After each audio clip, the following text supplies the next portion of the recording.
2017.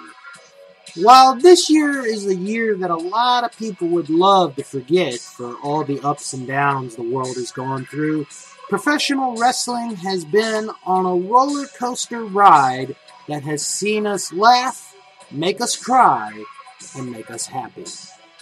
In a year that we saw the first ever 6-star match to be repeated 2 more times, we saw the emergence of an Omega.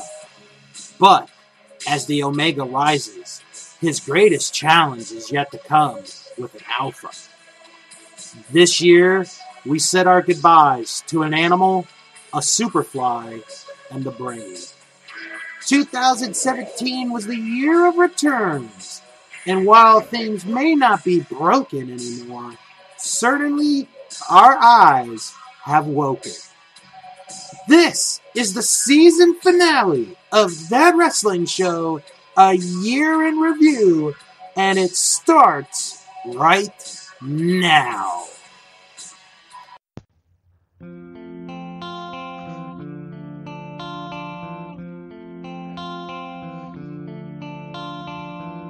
I heard there was this podcast, yo, about something funny like wrestling and so. And you really care about wrestling, don't you? There are drop kicks and leases all over the board, and then something called the Wrestling Hold. It's a super duper fun podcast about wrestling. That wrestling show. That wrestling show. That wrestling show. That wrestling show.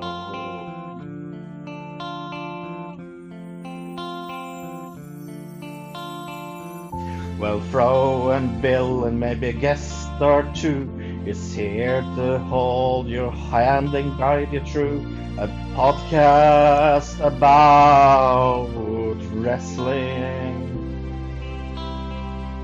We have a lot of extreme fun, and that's without the gun, because I needed something to rhyme fun with. That wrestling show. That wrestling show. That wrestling show. That wrestling show.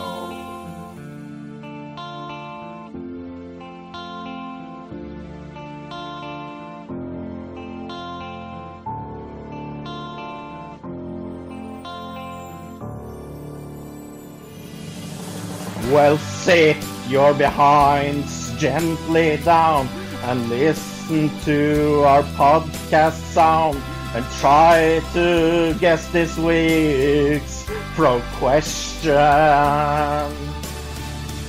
You win a lot of cool things, and also help Bill with his bills. That's a super duper fun competition. That wrestling show. That wrestling show. That wrestling show.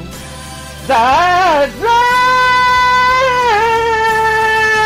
wrestling show. That wrestling show. That wrestling show. That wrestling show. That wrestling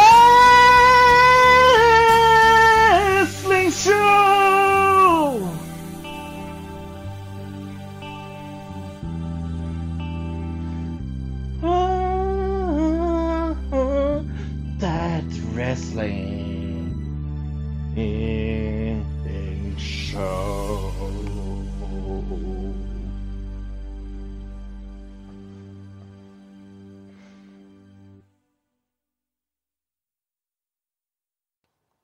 Hello, everybody, and welcome to the season finale. Yes, the season finale of that wrestling show as we are wrapping up 2017 in the world of professional wrestling. It is Bill along with Fro. Fro, are you guys ready over there in Norway for the holidays?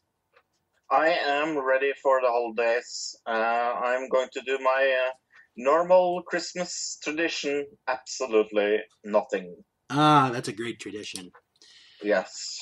This week on our show, as you heard in the beginning, this is a year in review. As Fro and I, we are going to discuss some of the things that happened in 2017 in the world of professional wrestling, the highs and the lows, and everything else. Plus, we will give our final thoughts on the year as a whole. Plus, we have 2 pay-per-view reviews to go through. One and a prediction. Yes, we got that. One very good pay-per-view. One, it was an okay pay-per-view. One really good pay-per-view. One, I can't believe I stayed up to watch this pay-per-view. What a pay-per-view. Plus, we have another round of trivia for you guys. And I saw my good friend Ruben winning this round of trivia. Yes, Ruben Vasquez, who's been on the show a couple times, won this past week for our trivia. So he has an entry into the WrestleMania draw. But you know, Fro, I was thinking, because to me it's no secret, we have the best friends in the world. Not fans, friends. And that's what we call our group, our fans. We call them our friends. And at the end of each episode, you guys, we always plug our Facebook group. Well, starting today, and this is going to go on in the further episodes, we are going to give a big thank you to the newest members of our Facebook group. Ah, cool. Because, Fro, we had a humongous spike in people joining our Facebook group this week. We had, if I did my math right, 7 new members join our group. And we did welcome them on our Facebook group, but I want to formally welcome them into our group via the show. So I want to welcome aboard Dee Dee Harvey, Tyler Wester, Anthony Jerome Russell, Kavia Kiki Brown, Eric Rosenquist, Justin Sheff, and Jay Driguz. And if I pronounced any of your names wrong, I do apologize. I am human after all. But thank you for joining the group. You were in for a fun time. Because I know we have a lot of fun. Welcome to the crazy house. Yes, the crazy house. Oh my goodness. Well, we do have some news that needs to be discussed. Some news, not a lot of news, but no, it's been a silent week. Yeah, I'd say it's been a pretty good week.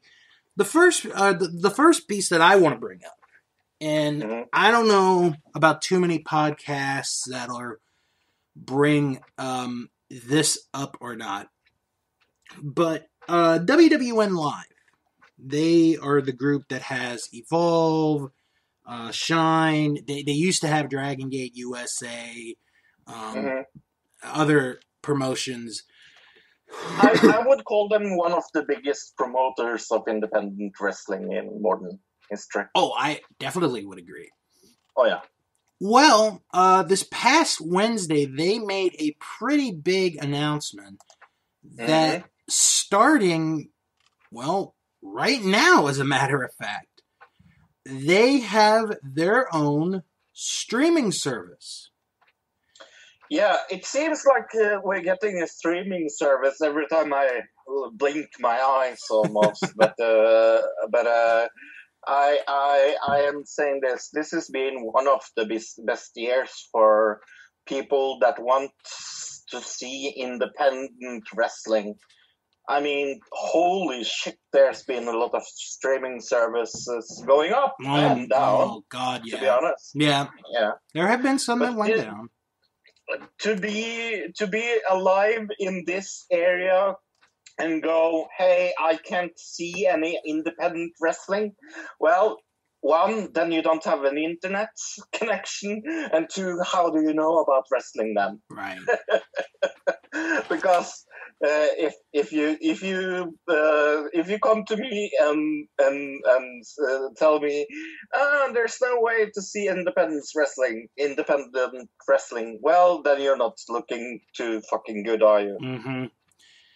So, to be honest, here's some details, and I think everyone should write these down because these are tremendous pieces of information. Yeah, when I saw this news, I was like, oh, this is actually a streaming service I maybe want to go into. Because, like I said, for me, they are maybe the best promoter of independent wrestling. So, Club WWN, which is the name of the service, will... Stupid name. Can't win them all on names. No, but it's a stupid name. Club. Can't win them all. It's not a club. It's a streaming service. Right. It's not a club. What the fuck are you talking about? No, it's not a club. So anyway, their service will cost $9.99 per month. Oh, what a surprise! It's going to cost $9.99 a month. Oh wait, isn't it another streaming service that costs $9.99 a month? I think it's a little bigger. Yeah. Yeah, like every fucking other streaming service. Now, here's the thing: you get the first month free for subscriptions that begin by literally the end of January, the last day of January, the 31st. You will get on-demand access to shows from promotions such as Evolve, Shine, Style Battle, FIP, Dragon Gate USA, and more. Okay. The service doesn't include access to live pay-per-views, iPay-per-views. Shows will be added approximately 2 weeks after they take place. Now, here's the key part. If you decide to buy an iPay-per-view on this service, if you are a subscriber, 50% off the price of the iPay-per-view. So basically, you could get the live stream, pardon me, and the video on demand for the cost of a meal at McDonald's. Yeah. That's a steal right there. Go ahead. I mean, it looks like a situation where people can come into now that they can stream a lot of the services for absolutely silts, nothing, nada.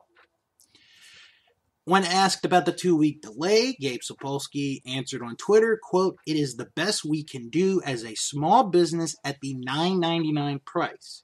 If we get a huge response, can consider other options. But right now, it's impossible for us to give live iPay-per-views at that price." I mean, I think it's an okay price. I've looked a little into it. I think what you get here is at the same level as the WWE network. So, and I'm not saying that it's the same quality, but right. I'm saying I think what you get here is kind of. You mean it's kind of ho-ho, you know.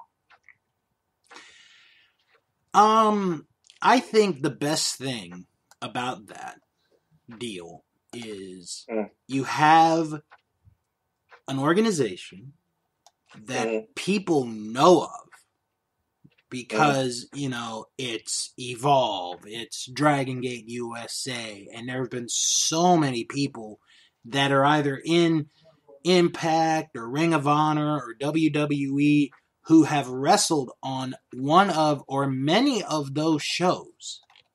Mm-hmm. So, and I think the price is very good. I really like it. I think it's nothing to scream loudly about. It's an okay price. Oh, yeah. I mean, I'm not saying it's the greatest thing ever, but, considering other, streaming services, and I'm not discluding wrestling, I'm counting other streaming services. Yeah. This isn't that bad of a deal. I mean, it's nothing to, like, you go, ho, ho, ho, what incredibly big price. There, nothing to like, be flustered and go, like, ho, ho, ho, Right. about it. It's nothing at all. I'm just waiting, and I know I say this a lot, and it is true. I'm waiting for it to go on Roku, and once it goes on the Roku, I think you're going to get a lot more people signed up for that. So Right. Now last night this news broke, and because unfortunately we all know by now they're going to have a live Raw this Monday night. I think he's Yeah. And it's going to be with John Cena! Woo! Yeah, because, Why the fuck did he say yes to have this on his contract? Because he's John Cena! In his mind? Is he going to go totally insane? I don't know. But if you plan on watching Raw, which for some reason I do, because it's, I don't know, it's just something, I'm just used to it, I think actually Raw was really good, other than the ending. We're going to get to that ending in a minute. We're going to talk about, let's all hug each other and go totally insane ending. So, ending. For those who have not heard, what's for the weird ending? This week only, this coming week, the first hour of Raw and the first hour of SmackDown will be commercial free. Yeah. Because surely there's nothing big on that night competing against Raw and SmackDown. Well, there is. Well, I mean, there is a Monday Night Football game, but that's a meaningless game. Yeah, but I think this is smart by the WWE. Oh, it is. It's really clever by them. It's I think they went into like Santa's sack and go, went like, ho ho ho, Merry Christmas everybody. I think that's how that went. So, yeah, if you manage to stay up on Christmas to make it to Raw and to make it to SmackDown, that first hour is commercial free. So that's good. Yeah, no complaints there.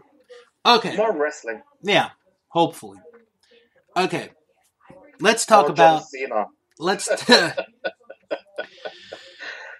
talk about what Fro brought up a moment ago. You mean the big surprise that nobody saw? Oh, wait, we just talked about this last week, didn't we? Yeah, that this was to a degree, yes. Yeah. So, the end of Raw, and it was a good Raw. I agree with Fro. It was a good Raw. So the featured match, the main event, was the women's 6-man tag match. Mm-hmm. That basically was nothing more than a ploy to get to the announcement. Oh. Am I right? Here's my big problem with it. Like, I think my main problem with this was the kumbaya at the end. Everybody was like going hand in hand and going like, kumbaya, my lord, kumbaya. Like I never seen enemies being suddenly so happy to Oh be my god, together it was terrible. Okay, on stage. It's the worst shit thing they could do at the end at the Raw. I mean, first and foremost, I think the announcement of Raw of the Women's Royal Rumble. Women's Battle Royal is an amazing thing. Oh, I'm for it. It's absolutely nothing to like go ho, this is awful. But the thing is, when you do announce it at the Raw and make it a big deal, don't have enemies like hugging each other because they're going to be in the Battle Royal. Yes! Like, what's the point of having enemies when you fucking destroy the storyline? Like, everybody's like going towards each other, like, oh, we are sisters now. We are not going to be ho-ho-hos. It's amazingly stupid. Like, okay, the way it was done, though, because it's like, they're fighting, Stephanie McMahon comes out, and everyone stops, and somebody's like, oh, well, you know, when Stephanie comes out, you gotta stop doing whatever it is you do. So, Stephanie comes, she makes the announcement, and then the fans are chanting yes, and then Stephanie's like, oh, that definitely deserves a yes chant! And it's like, what? You've been against the yes chant for 4 years. And now, okay, now, if I was the booker, I would have changed. Have to have this. I would put this in the middle. The first commercial break is the perfect place to put this. Because people would still be talking about it throughout the rest of the night. Yes. Having this at the first commercial break for the first hour or halfway point. Exactly halfway point. You have this in the middle, then you go on having a match. You don't go fucking hugging each other. I'm so fucking upset of this. This destroys... WWE gets fucking things right sometimes. Okay, here's how I would have done it if I was booking. Stephanie does come out. They did the right thing there. Because on air, Stephanie's been all about the women's, you know. She makes the announcement.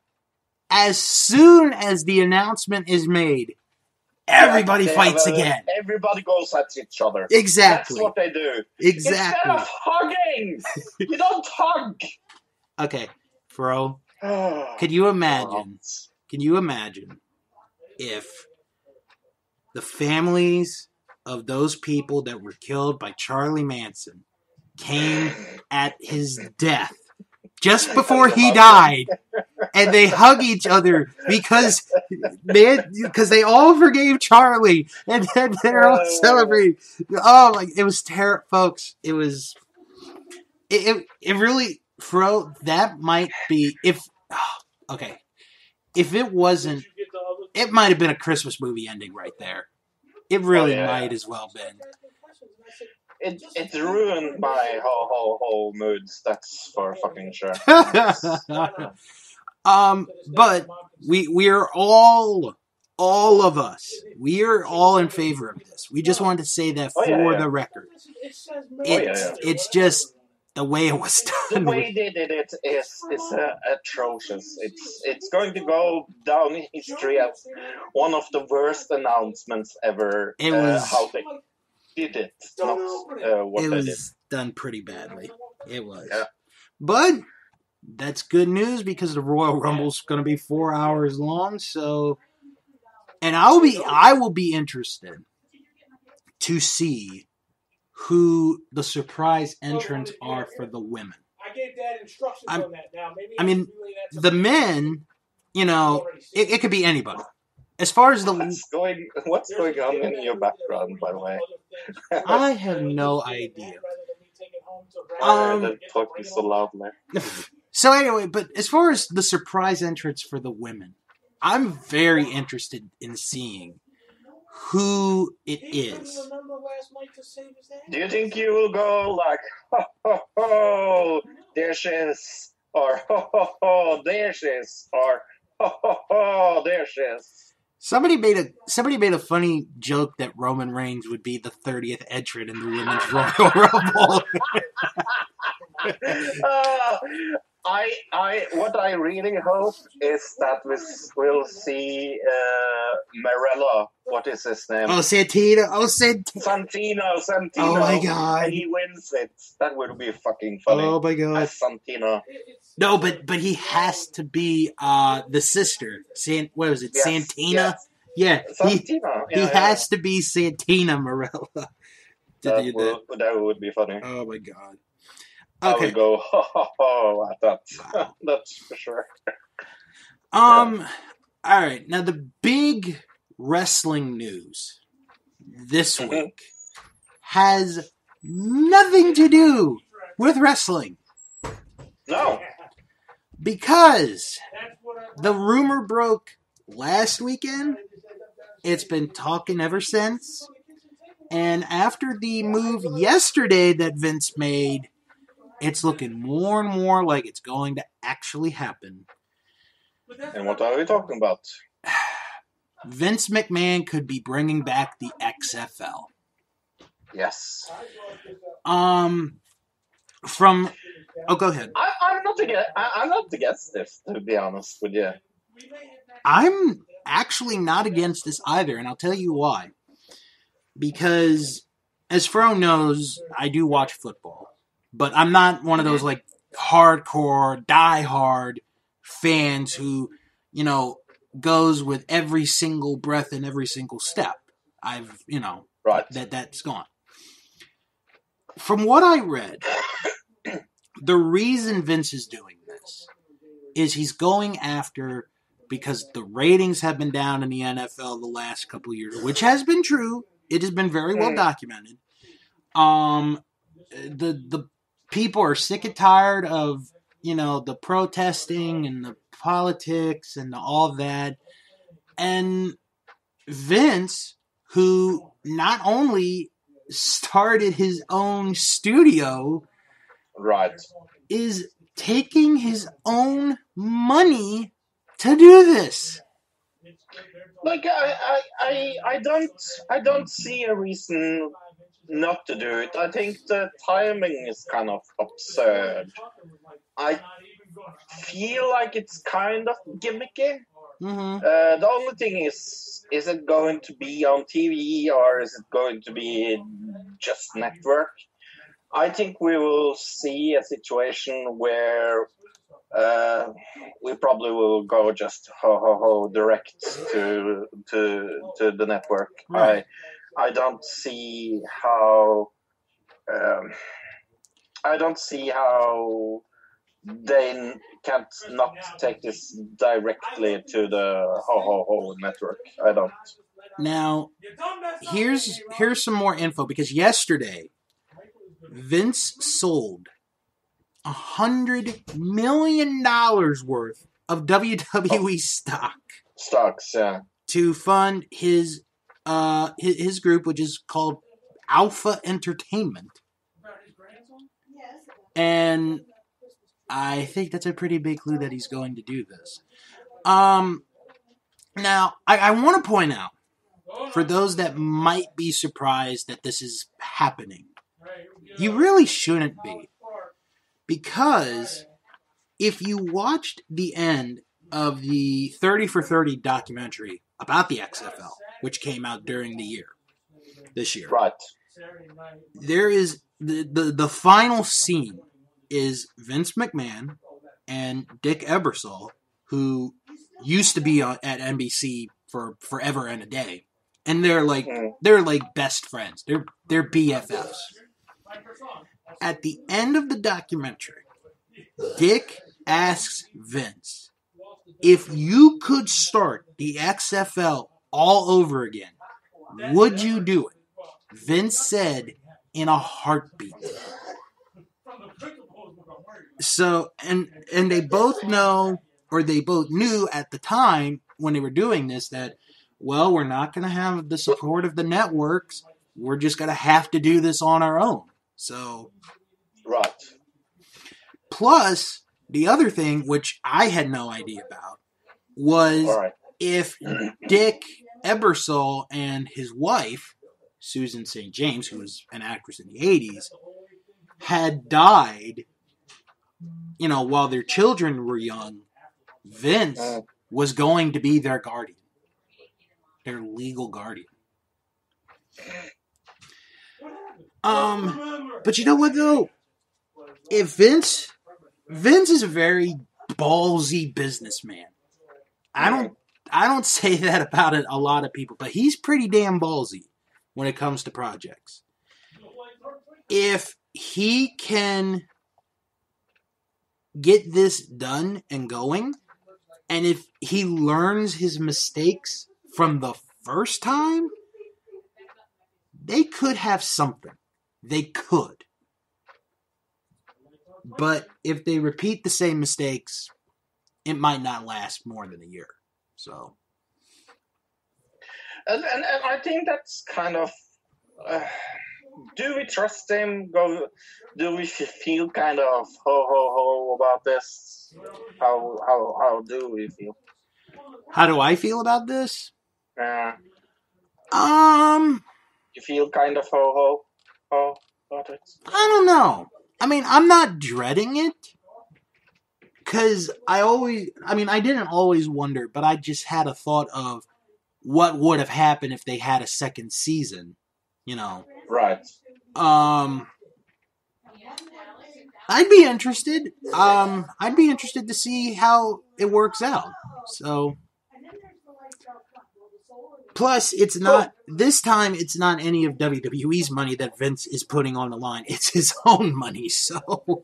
Yeah. No, he's using his own money. I don't see any harm doing this. I'm satisfied. I'm satisfied seeing that this is going to happen. All I hope for is that Vince does not bring any WWE talent to these XFL games. No. Because He's going to keep it separate. He learned. I hope, Fro. I really do hope so. Oh, or I will feel shit about it. If he does, you are the next great football expert that the United States needs. Yes, and I know absolutely nothing about American Exactly. football. All right. Like I said in the beginning, we got a lot to get into. So we're going to get into now the Wrestle Kingdom card. I think you guys know that this event is on January 4th. I don't know. Have you heard about that? You and me, we are definitely going to see it together. Oh my gosh. I already know that. Oh, Fro, wait a minute. Hold on. Before we get into it, I have to mention this. I was listening to the radio on the way to work this morning. And one of the stations here, they do a segment called Hollywood Buzz. And it's a couple stories here and there.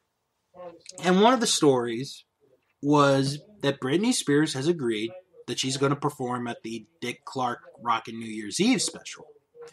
Okay. So during the report, one of the DJs is like, oh, that'll be taking place on New Year's Eve. No shit, Sherlock! It's the name! I'm the no shit Sherlock guy. Oh my god. I say that a lot. Yep, don't forget, Dick Clark's Rockin' New Year's Eve special will take place on March 13th, so... Yes. I wonder when the New Year special is going to be. Alright, so now that I got that out of the way... Yes. We're going to go through the card. We are going to predict each match. Well, the exception of one match. There's one match we're not going to predict, and there's a good reason why. And I'll get to that in a minute. Okay. But we're going to go through the entire card. The card's been announced. This is a pretty stacked card, to say the Can you least. send me a link to the card, please? Yeah, I'll send it to you right now. Should be able to So I get. have it in front of me. Should be able to get that in a matter of seconds. Thank you. All right. So we're going to start with the match that we're not going to make a prediction on, which is I see now. which is the I see new why. the New Japan Rumble. Yes. Basically, it's their kickoff show match where they have guys who, for some reason, did not make it onto the show, or veterans or legends who are just going to appear. Yeah, it's a fun match. It's always a fun match. Mm-hmm. Yeah, I mean, like last year, Cheeseburger made it to the very end before he got beat. Yeah. Cheeseburger. Where are you going to see this, by the way? I am watching it in the basement on my computer. Okay. Yeah, but on the app? Yeah, I have the New Japan subscription, so. Mm-hmm. Maybe you need to share that with somebody that doesn't have it. Maybe that day. Maybe. All right. So from there, we're gonna go to the main card. Yes. And it's a 60-minute limit match. For the IWGP Junior Tag Titles, the Young Bucks are going to challenge the champs, Roppongi 3K, Yo and Show. Yo and Show. Mm-hmm. Yo Show. It's like, Yo Show, ho ho ho. It wants me to go like, ho ho ho. But yeah, I'm going to go with the challengers. I'm actually gonna go with the champs on this, and the only reason I say that is, as much as we like the Young Bucks, they're a hell of a tag team. You know, if you want to establish that division, you gotta have these new guys go over the top team in that division. So. Okay. Next, then we have another 60-minute limit match. I think all of them are 60-minute matches. Yeah. The next match is a 5-team gauntlet match for the never open weight 6-man tag team titles. The brand new champions, you heard that right, brand new champions, Tama Tonga, Tonga Loa, and Bad Luck Fale, they will make their first defense of those titles. There are 4 challenging teams. Those 4 will compete throughout a gauntlet. The last team that survives will face the champs at the end. The challenging teams are the team of Ryosuke Taguchi, Juice Robinson, and Toji Makabe, Beretta, Toru Yano, and Tomohiro Ishii, Hansen, Rowe, and Michael Elgin, and Taichi, Takashi Iizuka, and Zack Sabre Jr. I'm going to go with the Zack Sabre Jr. team. Wow. Or the Elgin team. This is hard. Well, I can tell you right now, that's what she said. It's not going to be the Elgin team, because there have been reports that Hanson and Rowe are on their way to Orlando for NXT development. So, ooh, yes, you might. Me like the news. I'm gonna nothing oh about that.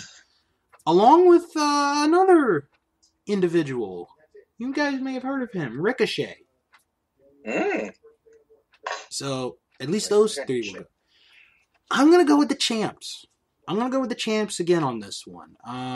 Although it wouldn't. Yeah, I'm definitely going with the champs, but I was thinking which. Which of the challenging teams? Ooh. Wow. I'm gonna say. You know, the Sabre team might not be a bad choice there, Fro. I think I'll agree with you on that. I like Takeshi and I like Zack Sabre. So. Yeah. All right, I'll say they will be the challengers to that last part of the match, and Bullet Club will win the match. Okay, next is our only non-title match of this show, and we'll explain why a little later. Yes. Kota Ibushi. Spoiler alert. Yes. Kota Ibushi against Cody. Yes. Ooh, now this is a tough one. Yes, because of Cody losing his title. Spoiler alert, I think he's going to win. He can't lose 2 times in a row. I know, but Kota Ibushi he's on another level as far as talent goes. I don't know.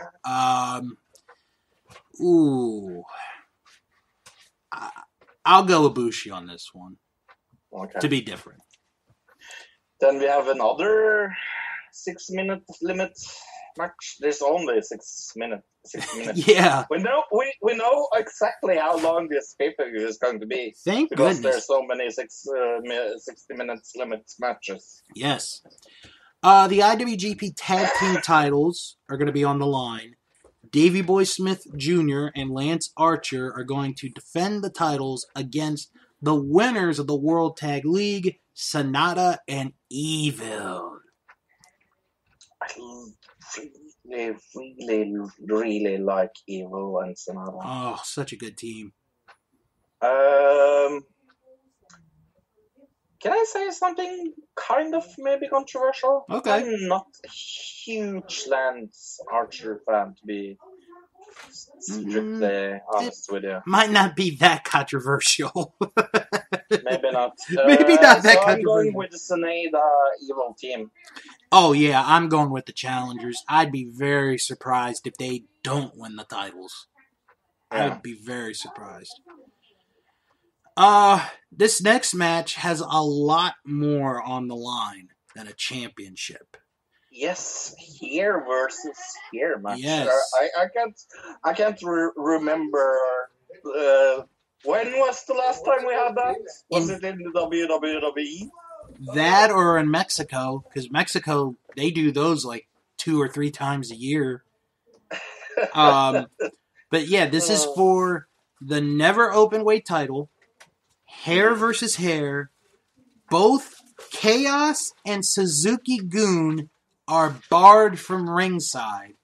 Minoru Suzuki, the champion, will face the challenger of Hiroki Goto. I'm going with the champion on this. Yeah.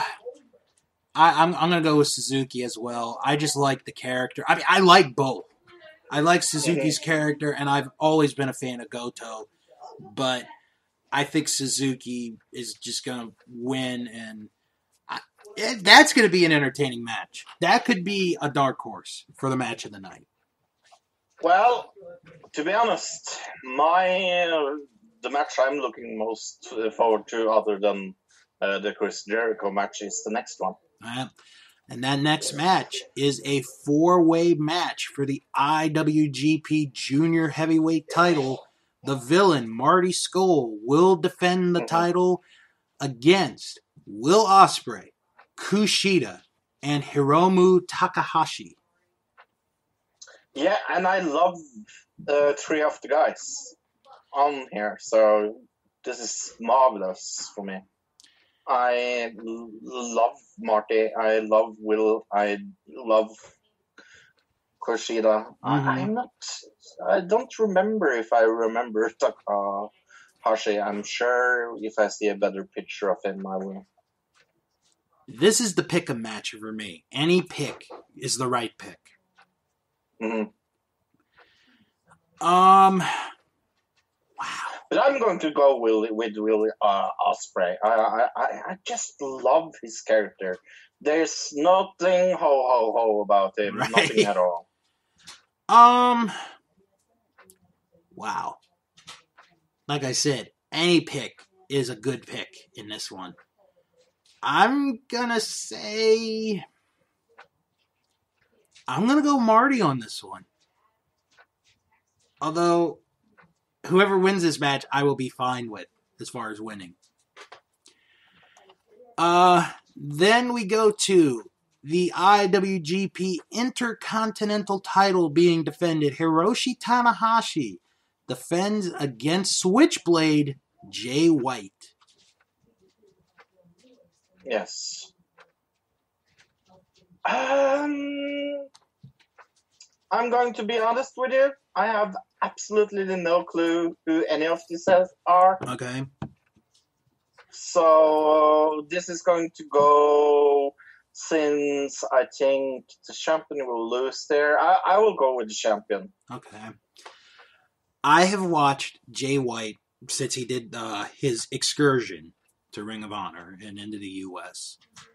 And he was so fun to watch. Mm-hmm. I am a fan of him. And I'm a fan of Tanahashi too. I love Tanahashi. But, oh my gosh, Is he the one with the little stripes in his hair? Yeah. Yeah, I recognize his face. But Jay White, I want Jay White to win. I do. Okay.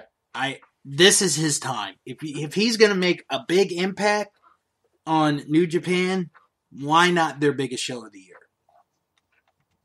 Sure.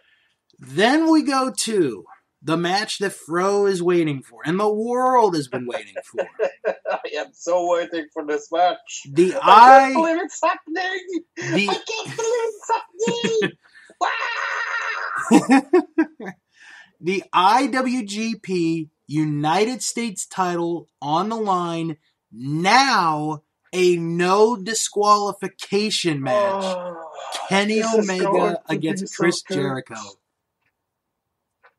I can't fucking wait for this.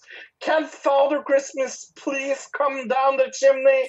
Say, ho, ho, ho, Merry Christmas, bro. Please give me this match right now. I want it now. Oh, God, but who do you have in this one? I have no clue. But I'm going to go with Kenny Omega. Just because it's for the championship, and I don't think Chris Jericho is going to be in New Japan for that long. Right. Why would he need a championship? I gotta go with... That's the only reason why I'm going with Omega. I gotta go Omega as well. I mean, Omega, who is nominated for the Wrestler of the Year for our awards, which are coming up in a few weeks, by the way. Cheap plug. If Jericho wins, I will be surprised. Although the hype for 3 months has been so good. This is the match I think most people, if you live outside of Japan, or if you are not into the product, this is the match you are coming to see on the 4th of January. I mean, it's the reason why I'm going to watch this pay-per-view. I'm going to be honest with you. Of course it's this match. I have an interest in the heavyweight championship as well. Yeah. But this is the match I've been waiting for since they announced it. There's no shit about it. I can't wait for this. Please, Santa, bring it to me now. Oh. And then there is the main event. The IWGP Heavyweight title on the line. Kazuchika Okada, maybe the greatest IWGP Heavyweight Champion of all time, who knows, defends against Tetsuya Naito, the winner of the G1 Climax. This is so hard to pick. Oh, this is an easy one for me, surprisingly. Really? And I'll explain why. Okay. We're gonna go into the time machine real quick. Not too long. Toot toot.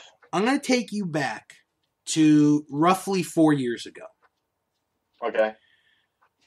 New Japan had a vote for the fans. For I don't remember. I think this might have been Wrestle Kingdom 8 or 9. You had the option of which match you wanted to go last. Okada and Naito or Nakamura and Tanahashi. The fans voted for Nakamura Tanahashi. Naito on that night was the challenger for the IWGP Heavyweight title. Lost to Okada.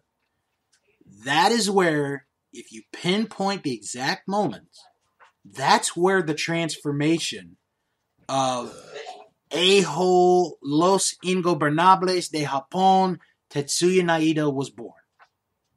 Okay. This has been a 4-year story that we didn't even realize because he went. 4-year story, yeah. Because he went to Mexico, came back a different man. You know, has the most popular faction in Japan. Has already won the title, but not at Wrestle Kingdom. And he's back 4 years later to take his rightful place. This, as much as I love Okada, this is Naito's night. If Naito does not win the title, I will be speechless. Okay. This has to be Naito's. Since I didn't know that backstory, I will go with Okada. I love Okada. He is unbelievable. Both are. Both are. They really are. I'm looking at some of the comments here. There are people from literally all over the world that are coming to this event. Oh, yeah. From England, Belgium, Chicago, San Diego. Let's see. What other places? And this is going to be held in the Tokyo Dome, so... Yep, which is a yearly tradition. Yeah.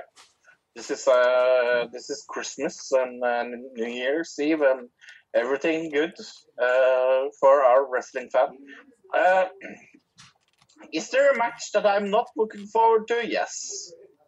Is there any match that I am hating here? No, but there's one match, 2 matches I have no clue who people are. Right. Other than that, I'm going to be really neutral, open. Okay. Yeah. And as we have said in the past, our season premiere will be us talking about right after the show. Right after this, we will go and record. Yes. A new episode. There's nothing ho about that. Nope. I can promise you. And then after that show has ended, our show anyway, I will collapse on the couch behind me and sleep. And I will sleep a good sleep. Okay, time for this week's trivia. Yes. I picked Victory Road 2004. That is actually TNA's first pay-per-view. All right. In the world. And we're going to do it a little different this week. Because I'm going to tell the audience what their question is. Okay. And I am going to want to know who is the ring announcer on this pay-per-view? Who is the ring announcer for TNA Victory Road? Wow. Yes. Okay, that's a pretty good question there. Mm-hmm. Do you think you know? There's 2 names I got in my mind. Okay.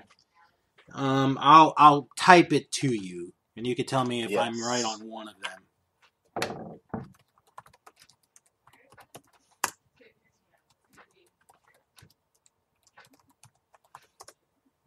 Just tell me if number 1 or number 2.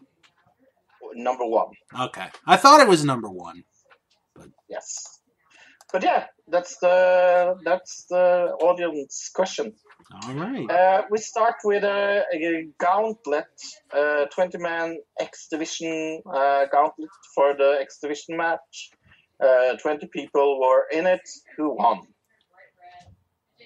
Oh my gosh. Was it Brian Kendrick, Spanky? No, it was Hector Garza. Oh, yeah, because, I remember Hector Garza being at TNA at one point. Yeah. Remember him? No. I do remember him, actually. He was a pretty good wrestler. I remember him in WCW.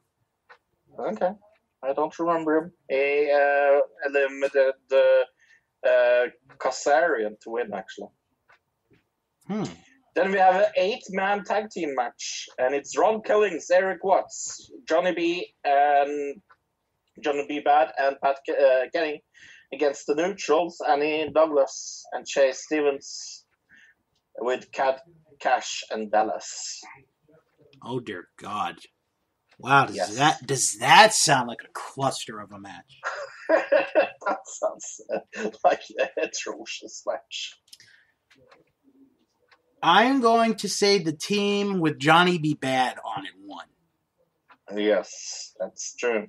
Then we have a singles match. It's Parita Morgan against Mascarita Sangarada. I like how you got that R in there. Zagarada. I'm gonna go with the second one. Sagrada. Yes, Sagrada.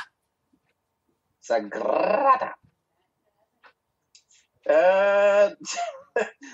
Then we have a tag team match. For I was right. Yes. All right. Then you have a tag team match for the NWA World Tag Team Championship. Remember when that was in TNA? I do remember that. Yes. And you have three live crew, BG James and Conan, against Team Canada, Eric Young and Bobby Roode. Okay, I have no idea why I remember this match. Okay. But 3 Live Crew won that match. And they did, strangely enough. Then we have a singles match of the time of 1 minute and 50 seconds, so I'm sure it was an amazing match for all those 1 minute and 50 seconds. And it was Stephanie Trinity with Johnny Swinger and Glenn Gibbult against Jacqueline. Oh, dear God. Yeah, I could see why that was 1 minute 50. Me too. I'm gonna say I'm gonna say Jacqueline won that match. No, Stephanie Trinity won. Really? Remember her? No, I don't. Then we have a Monsters Ball match, and it's Monty Brown, Raven, and Abyss. Oh dear Lord. Yes. Okay, now there, you could go with either one, any of the 3 actually. Mm-hmm. Yeah. Because Abyss is Abyss, Raven is Raven. Monty Brown, I actually liked Monty Brown. I did. Mm-hmm. Oh yeah. I understand why he left wrestling, and he earned major points for me as a human being. So, so if you guys don't know, just look him up, and you'll see why he left wrestling. So yeah. No strange thing at all. It was. I'm gonna say Raven. No, it was Monty Brown. Ah! That's my next. Then we have a singles match for TNA the X Division Championship, and it was AJ Styles against P.T. Williams. Oh, good times then. Oh, when TNA mattered. Oh. Petey won that match. He did. I remember that match, actually. Then we have an elimination last man standing match, and it was America's Most Wanted against Triple X. Oh my God. I don't remember Alex Skipper. Wow. I remember Christopher Daniels. Because we're going to mention him in a little bit. Alex Skipper. This is the match that leads to that steel cage match the next month. Where Skipper does that insane Hurricane Rana from the top of the cage. Yes, I've actually seen that. That's one of the 5, most unbelievable moves I've ever seen. Yes, still to really this day. Yeah. Wow, who won that match?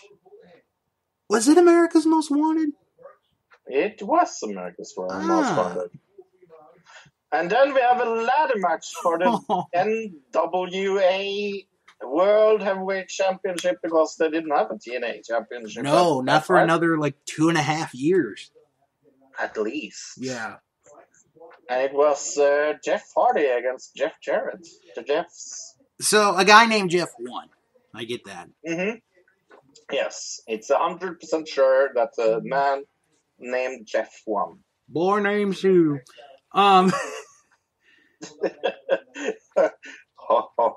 Somebody admitted to me once they'd never heard that song. Really? Yeah, I don't remember who. Somebody said to me they'd never heard A Boy Named Sue. Such a good song. That's embarrassing. That's a funny song. My name is Sue, and you gonna die. Okay, oh, sorry. Come on. Jeff Hardy. Jeff Jarrett. Yes. Sorry, I got a little carried away there on my Johnny Cash. Yeah. But I was watching this gauntlet entrance for the elimination. Mm-hmm. It's 20 people. I'm going to go okay, where are they now? Edition of the gauntlet. Oh, good. Kazarian. Ring of Honor. Ring of Honor. Sandra Dot. I think he's still with Impact. Yeah. Puma. That's T.J. Perkins. He's in WWE. Yes. L.A. Park. I think he's in Mexico.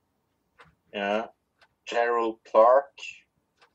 Wow. That's a name. Oh my gosh. Gerald Clark. He used to be known as Mr. 630. Oh yes. Because he could do a 630 splash. Yeah. I'm gonna guess he's retired.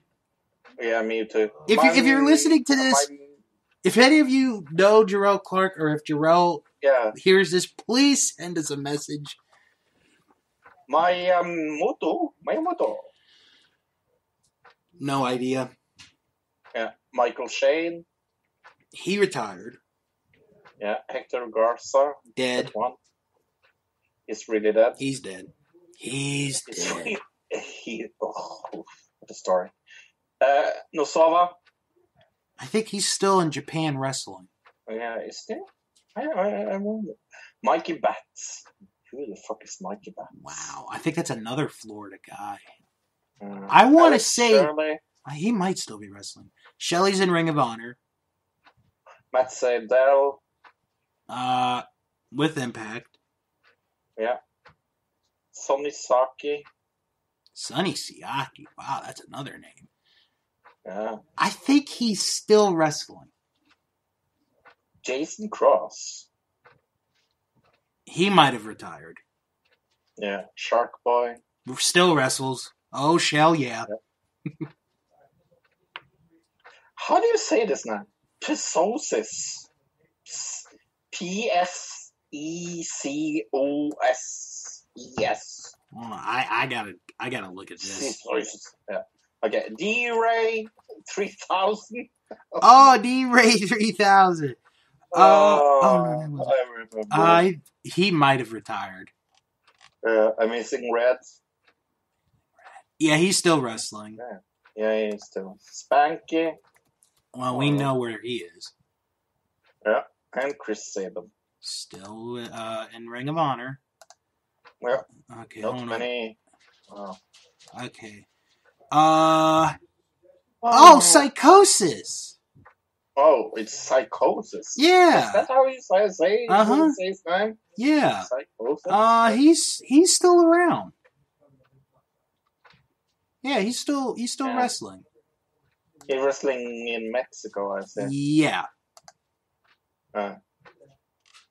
Okay. Not many people are in TNA still. Not really. I wonder why. So again, the trivia question this week: who was the ring announcer for Victory Road? Yes. One other name that I forgot to mention, and I want to mention him real quick as one of our new members of our Facebook group, Anthony Jerome Russell. Welcome to our group. And like we said, what was the question last week and who won? The question last week was, who won the dark match between Bill DeMott and Shannon Moore? And the answer was Bill DeMott, and our good friend Ruben Vasquez was the winner. Yes, Merry Christmas, Robin! Oh, Yes. oh. You get an entry into the WrestleMania draw. Real quick, before we get to the reviews, because you brought up the NWA World Title, and I want to mention this because a good friend of mine, Matthew It's Murr. not in TNA anymore. Right. Spoiler alert. Right, it's been long gone. But no, Yes. Matthew Murs, who I did an interview with him years ago. He's a very smart guy, very good knowledge of the history of wrestling. He is like the main guy as far as the Pacific Northwest of wrestling goes in the U.S. He made a video, which got put up yesterday, about the NWA World Heavyweight title, and in particular to Billy Corgan. And it's not for the reason that you would think it is. He's not challenging him to a match or calling him out. Well, he's sort of calling him out, but not in the way you would think. Basically, he wants Billy, and he calls him William, actually, in the video, which is pretty good. He asks him to right a wrong, basically, from 50 plus years ago, and recognize Bobo Brazil as a former NWA World Heavyweight Champion.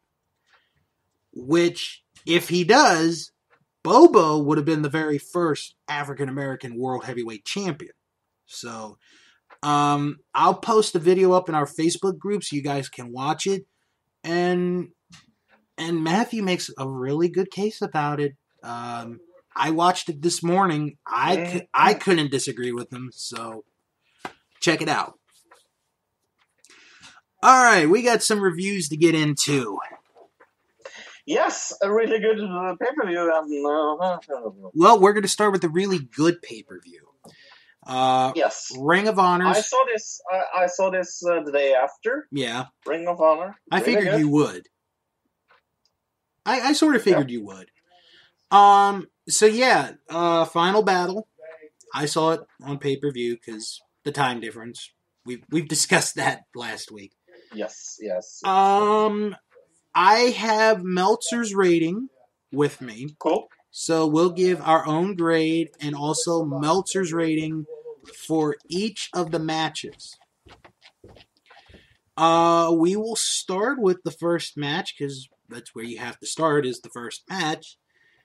Matt Taven against Will Ospreay. Yeah, this was really good. Good opening match. Oh my gosh, yes. Very good way to start the show. Matt Taven is so over as a heel. It's not even funny. He is like when he walked out there, I was like, "Oh my god!" Oh yeah, can we talk about that part real quick? Because okay, they had one person dressed as an alien, and they had another one as like a lizard president. Yes. Because their thing lately has been there's a conspiracy against them. Yeah, there's a conspiracy against him. I was almost like hoping there would be like evil Santa out there going like ho ho ho ho. That would be funny.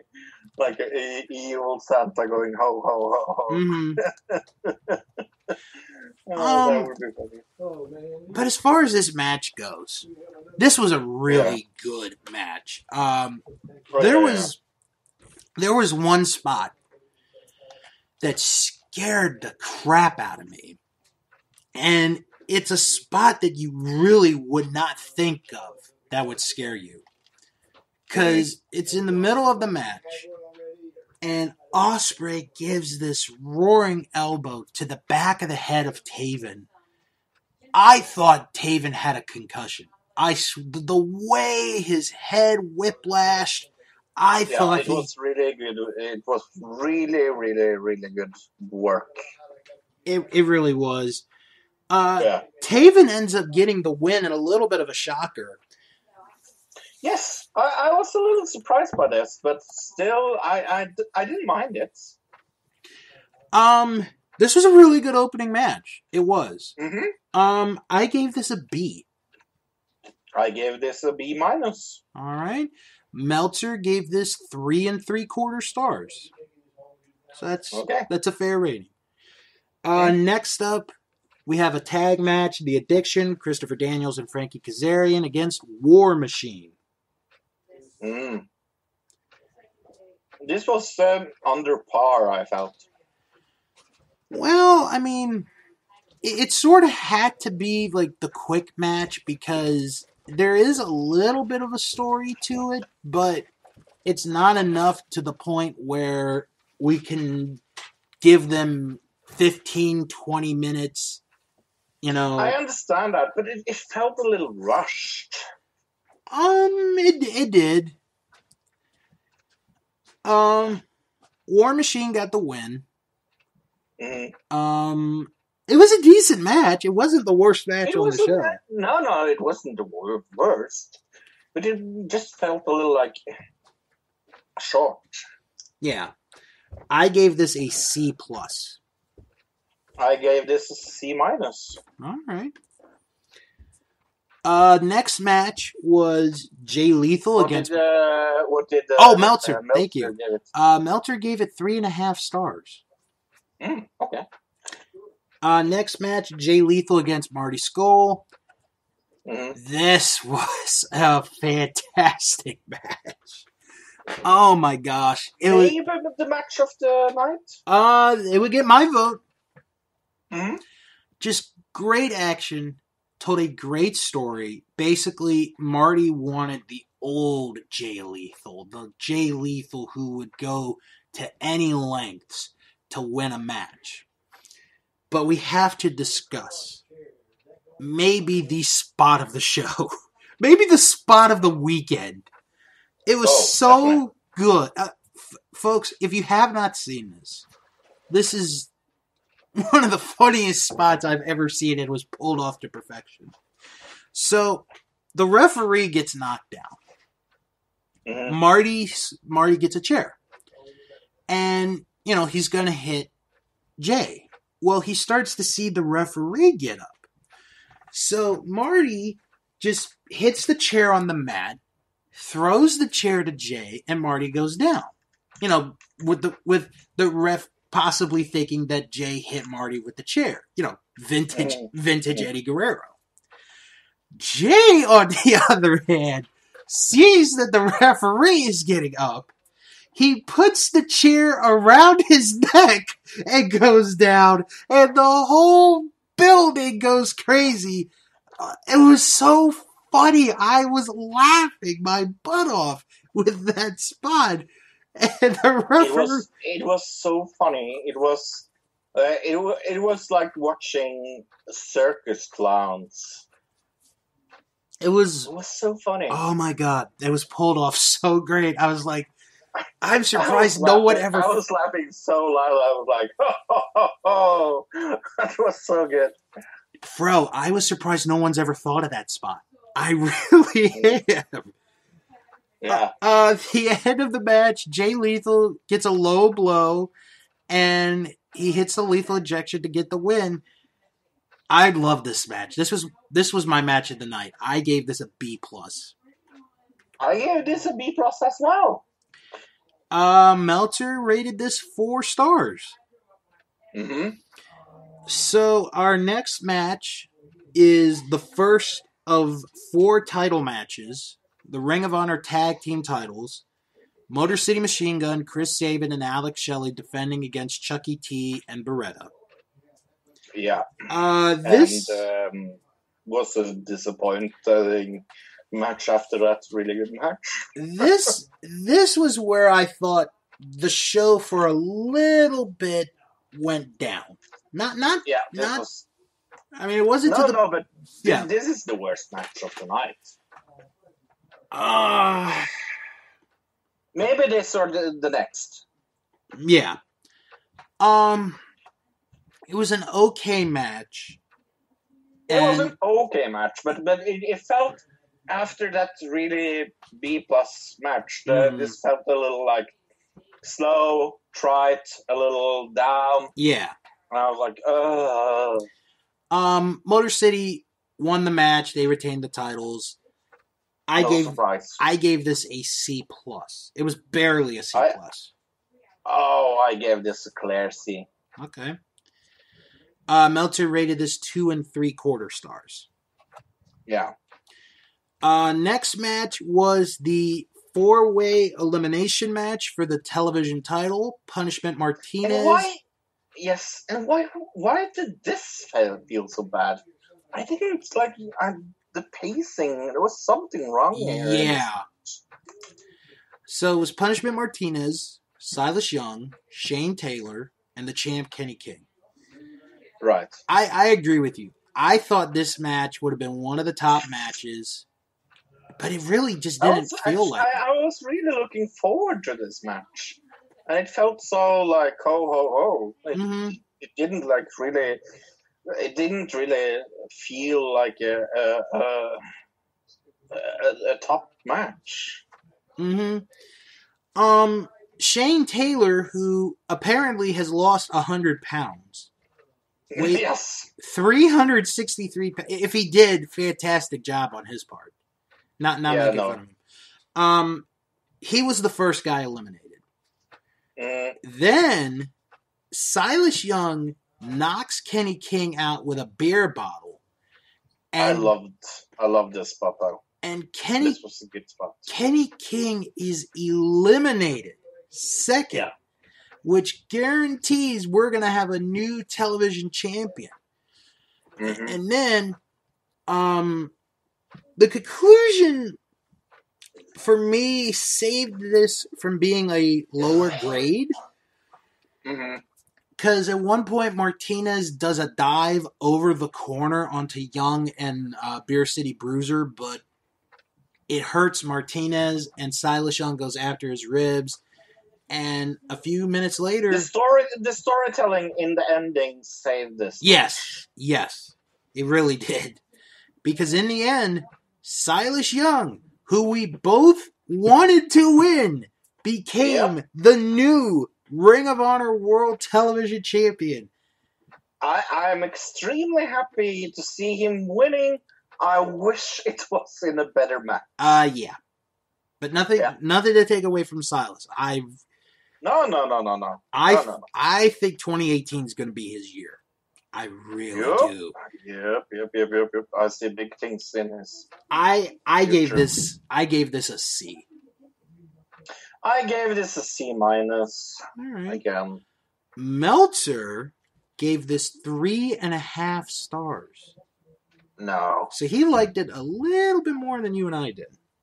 Yeah, no. That's too much.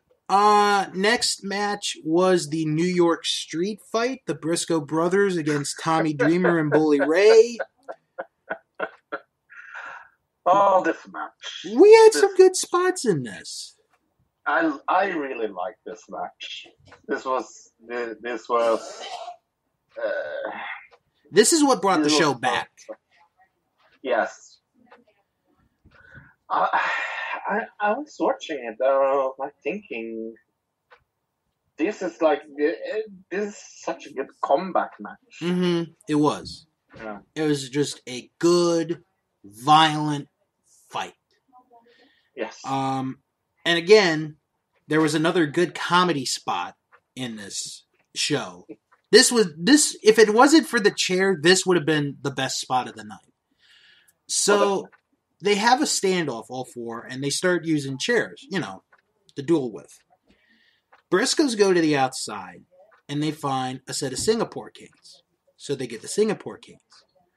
Tommy and Bully go to the outside, and they find lightsabers under the ring. And they get in, and then... That was funny, though. And then, to make it better, the fans chant, "Use the Force! Use the Force! Use the Force!" It was so funny. That was really good. End of the match, the Briscoes hit 3D on the Bully Ray, and then Mark hit a diving elbow through the table on the Bully. The Briscoes got the win. Yeah, I miss when Bully Ray was good. I gave he was this. Good at this match. I gave this a B-. I gave this a C+. All right. Meltzer rated this 3.25 stars. So, in between this match and the next match, we got a big announcement. So, for those of you who don't follow Ring of Honor, they have a women's division called the Women of Honor. Yes. And you can watch their matches every Wednesday on their YouTube channel.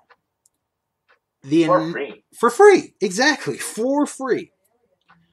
So, the announcement is, in 2018, they will crown the first ever Women of Honor champion.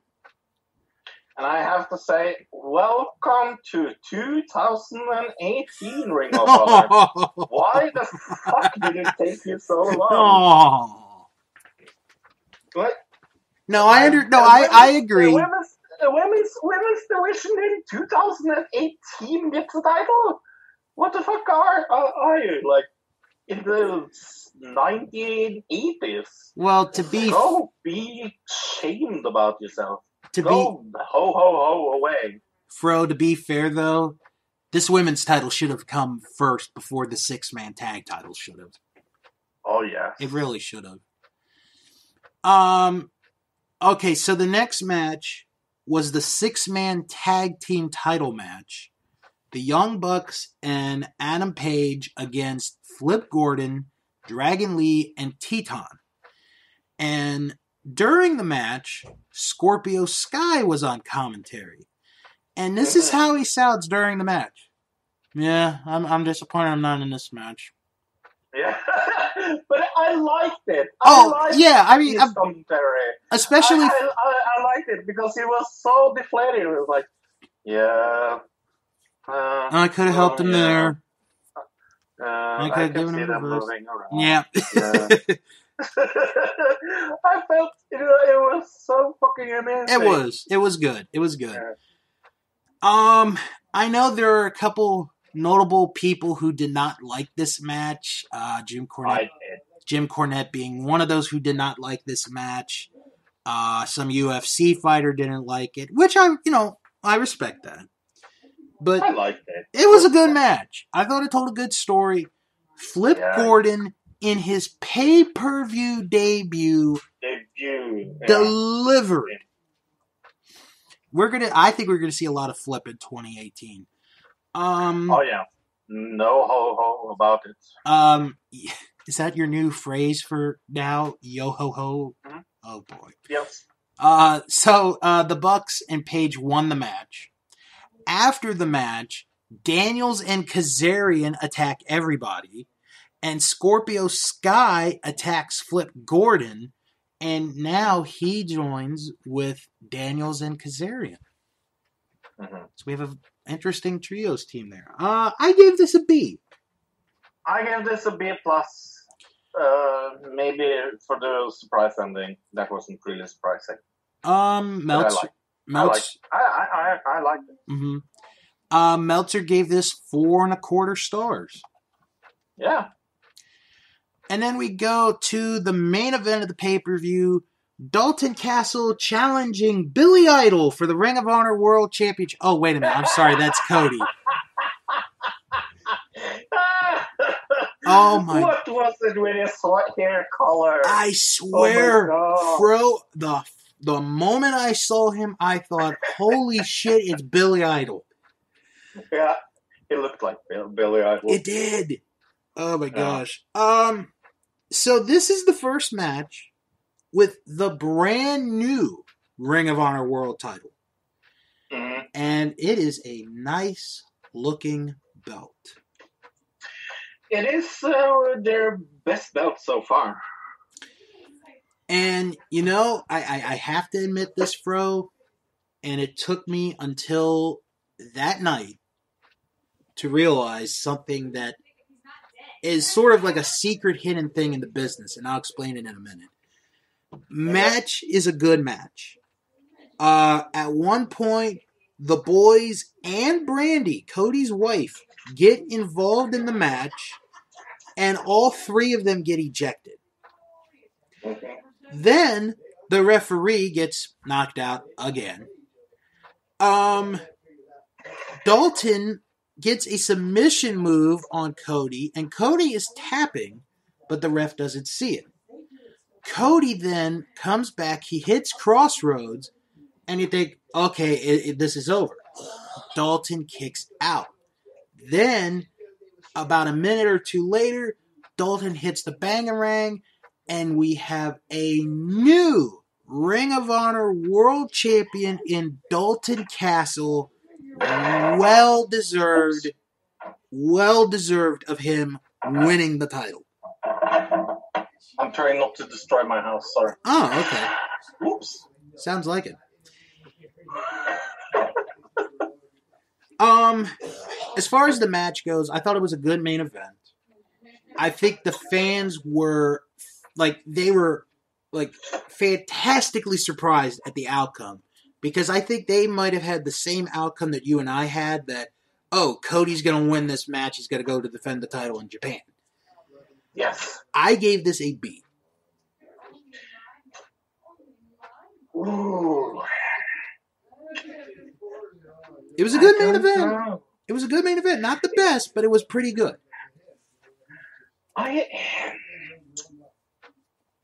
like the storytelling, though. Mm-hmm. B, yeah. Okay. Yeah. Meltzer gave this 3.25 stars. No. That's too low. Alright. So that is our final battle review, and real quick, we'll go to our Facebook group. We had people vote, and Fro himself voted in on this. Everybody gave the show a B. Yes. I gotta agree. I thought it was an overall a good show. Not necessarily the best, but it was still a very good show.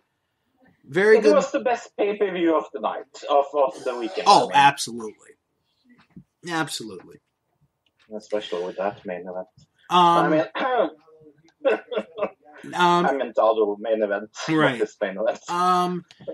What was your favorite match from the show? A lot of people voted Cody and Dalton as their favorite match. Mm-hmm. And followed by the TV title match. Mm-hmm. Which is a little weird. I'm going to give it to Jay and Marty. I really love that match. I don't remember if I voted on that. You did. Didn't I vote for the main title? Yeah, you voted the main event as your favorite match. Here's the thing, though. I think it is. But I gave it a B, but I like the ending. The ending was really good. Mm-hmm. I like the winner of it, so yeah. I will stand behind that. As far as least favorite match, we have a tie. The tag title match, Machine Guns against Best Friends. And then for some reason, Jay Lethal and Marty Scurll? Wow. I'm voting for the TV title match. Mm-hmm. That just didn't come off. But at least the right guy went over at the end. Oh, yeah. All right. Now we are going to get into the other pay-per-view from this past weekend, which was Clash of Champions. Clash of Champions. And for this one, not only... Is it the Clash of Champions though? When champions aren't really crashing, is it the Clash? I don't know. Besides ratings from Meltzer, we have ratings from CBSSports.com and ESPN.com. Ooh. So we will get everybody's thoughts on this one. So we start with the pre-show match, Mojo Rawley against Zack Ryder. I'm going to say something nice about this match. The right guy went over. I'm going to surprise you here. I really liked this match. I didn't really like it. I thought it was on par. I think the right guy went over. I like the storytelling of the match. I think what it is for me is the fact that it's Mojo Rawley being so dominating, and he's sort of mocking Zack, and he's like, "Where's your fight? Where's your fight?" Yeah, there was no ho ho ho about it. I will give you that. But then again, it just it didn't feel like it was a match. I felt they rushed this storyline, and I think they have a tendency to do that when teams are breaking up. Right. I wish they would let this go on for a little more than one match. Right. Mojo got the win.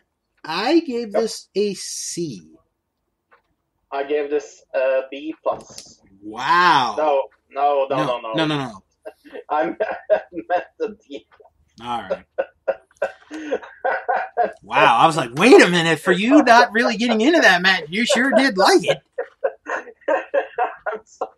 I said wrong. D plus, not C plus. All right. Yes, Meltzer. yes. Meltzer gave this 2 3/4 stars. CBS gave this a C plus, and ESPN did not give a rating on this one. So we go to the pay-per-view, and our first match for the pay-per-view is a triple threat match for the United States title. Bobby Roode and Dolph Ziggler challenging champion Baron Corbin. Karen Boren can't wrestle, so I mean, there's 2 wrestlers in this match. Other than that, it was a good match, I guess.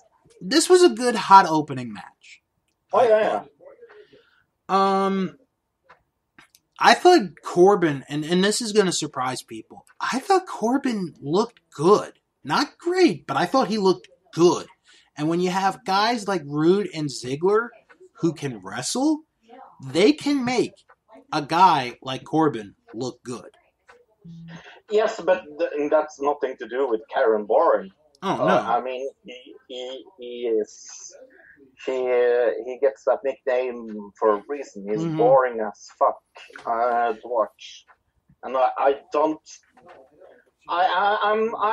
was really satisfied that this was a 3-way match, because instead of getting a lot of like back and forward between Karen Boren and those 2 other wrestlers, we got the more considerate match where the moves were just better.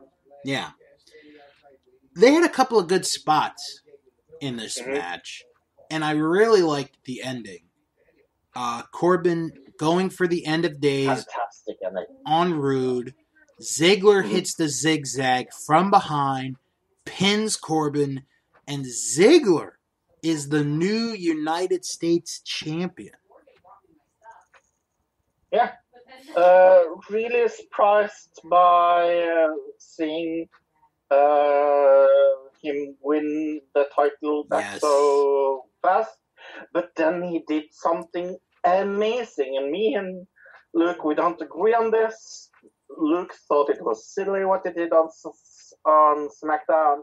I thought it was fucking amazing. Yeah, I heard it was a really good promo, and that Ziggler just left the title in the middle of the ring.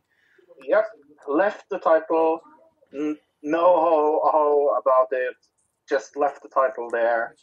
And yeah, absolutely no ho about it. I gave this match a B.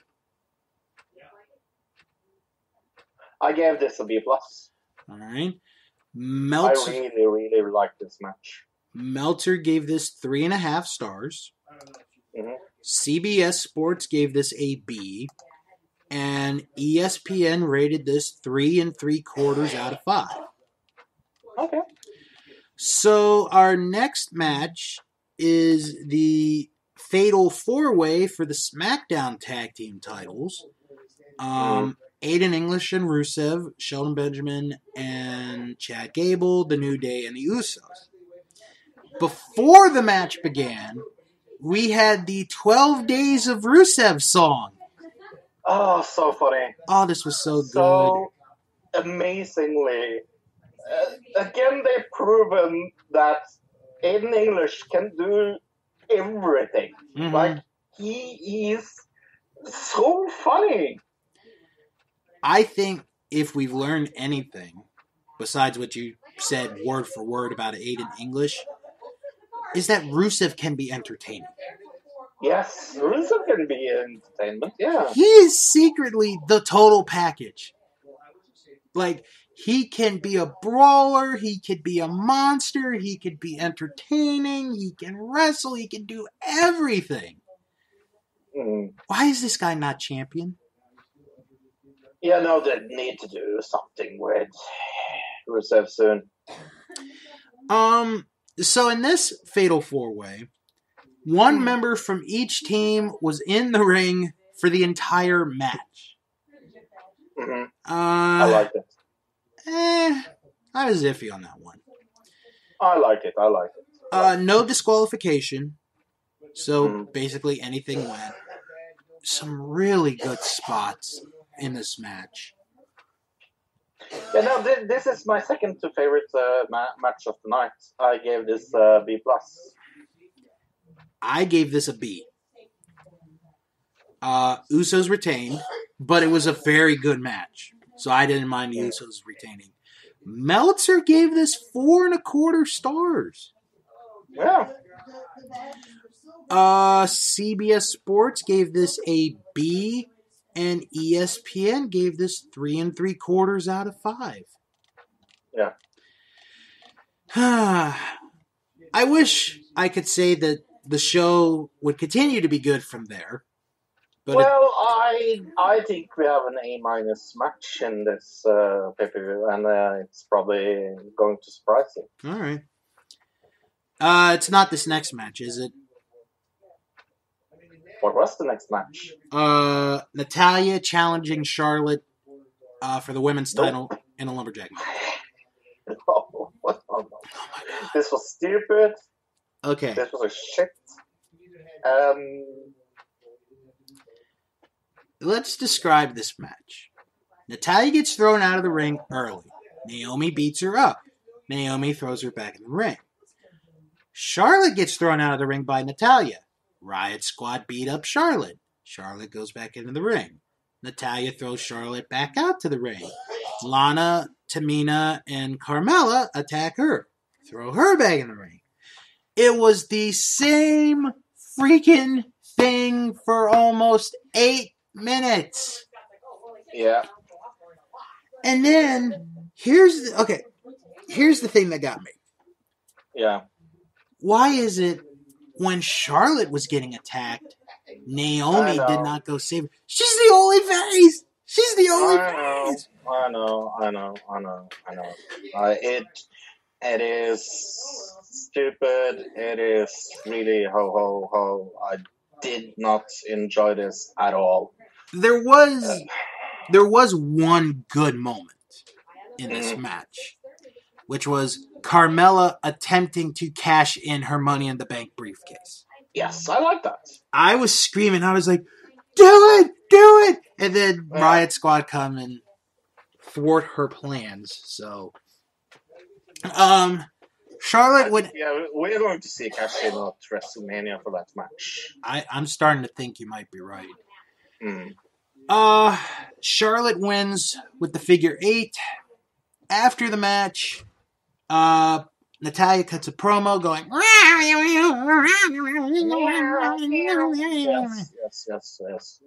Yes.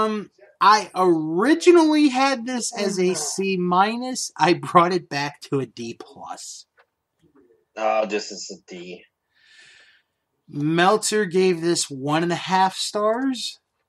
CBS Sports gave this a D+. ESPN gave it 2.25 out of 5. That's saying something. It sure is. Then we have this next match. Breezango against the Bludgeon Brothers. You mean, oh my god, this is so obvious who's going to win match? Pretty much. Yeah. They went fast over. I will give them that. It was a squash match, and that was what it needed to be. So yeah, I thought. It's hard to give a score for this almost because it was so short. For a match that was 1 minute 56 seconds. That's the official time that Meltzer has. Yeah. Underneath 2 minutes. Yeah. I didn't mind this one actually. I gave this a C-. I give this a C as well. Meltzer gave this 1 star, but nowhere near to the worst match of the year, believe us. No. CBS Sports gave this a D, and ESPN gave this 1 3/4 out of 5. Yeah, no, they are far out. And then we go to easily the most hyped match of the night. And my favorite match. Randy Orton and Shinsuke Nakamura against Kevin Owens and Sami Zayn. The reason why I'm going to give this A-, okay, is many things, but the storytelling in this was marvelous. I think the spot with Daniel Bryan falling over Shane, that was a good spot. Amazing spot. Where Shane suddenly lost the will to count was an amazing spot. Mm-hmm. Ending I really like as well. And I think still we're going to see Shane and Daniel Bryan at WrestleMania against each other. All right. Here's my thoughts on it. I just liked it. And Randy Orton was almost not in it. That helped. All right. Here's my thoughts on this match. Yeah. The beginning was so confusing.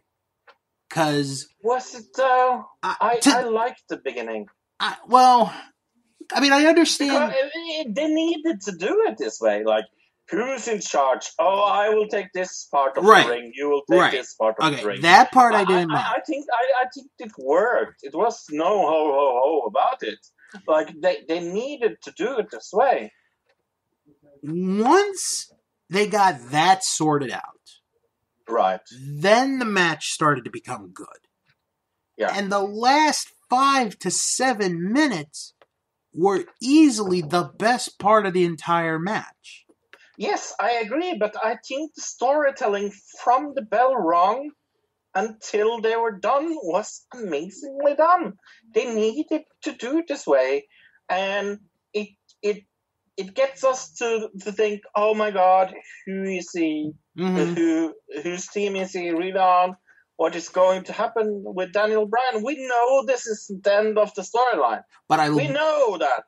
Even though he said, well, good luck with the show. I will see you later. Bye-bye, Daniel Bryan. We know something is going to happen. We know this isn't the end. There was one line before the end of that match where Shane and Bryan were arguing about the count, and Daniel's like, "You're a disgrace!" And then he sees Zayn pinning Orton, and he does the quick 3 count. I really like that ending. I Yeah. really I think liked it. Was really good. Yeah, I liked it. No, so I'm giving this an A-. I am, and I'm standing behind it. You might actually be surprised with my grade on this one.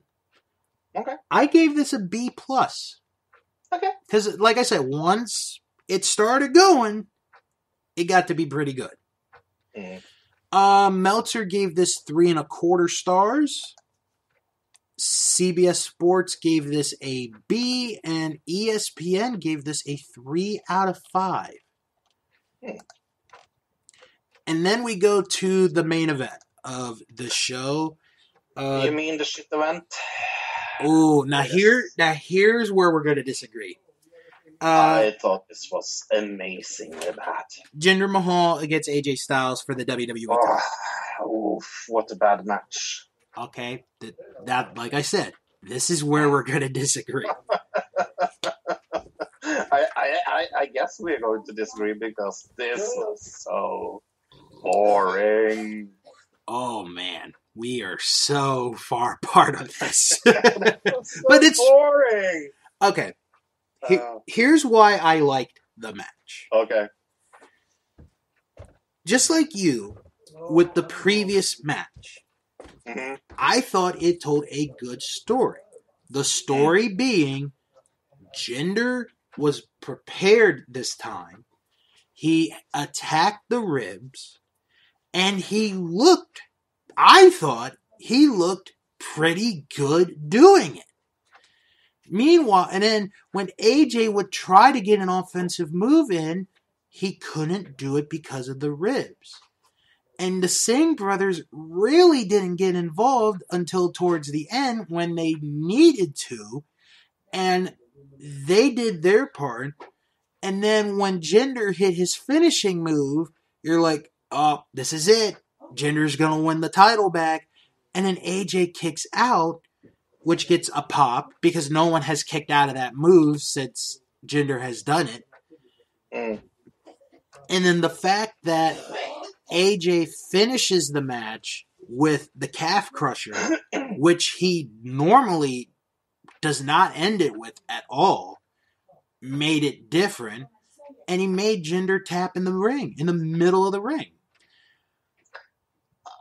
I don't think Jinder Mahal can wrestle. I think this proves it once and for all. I think this proves for me, and it felt. I almost felt like AJ Styles was alone in this match.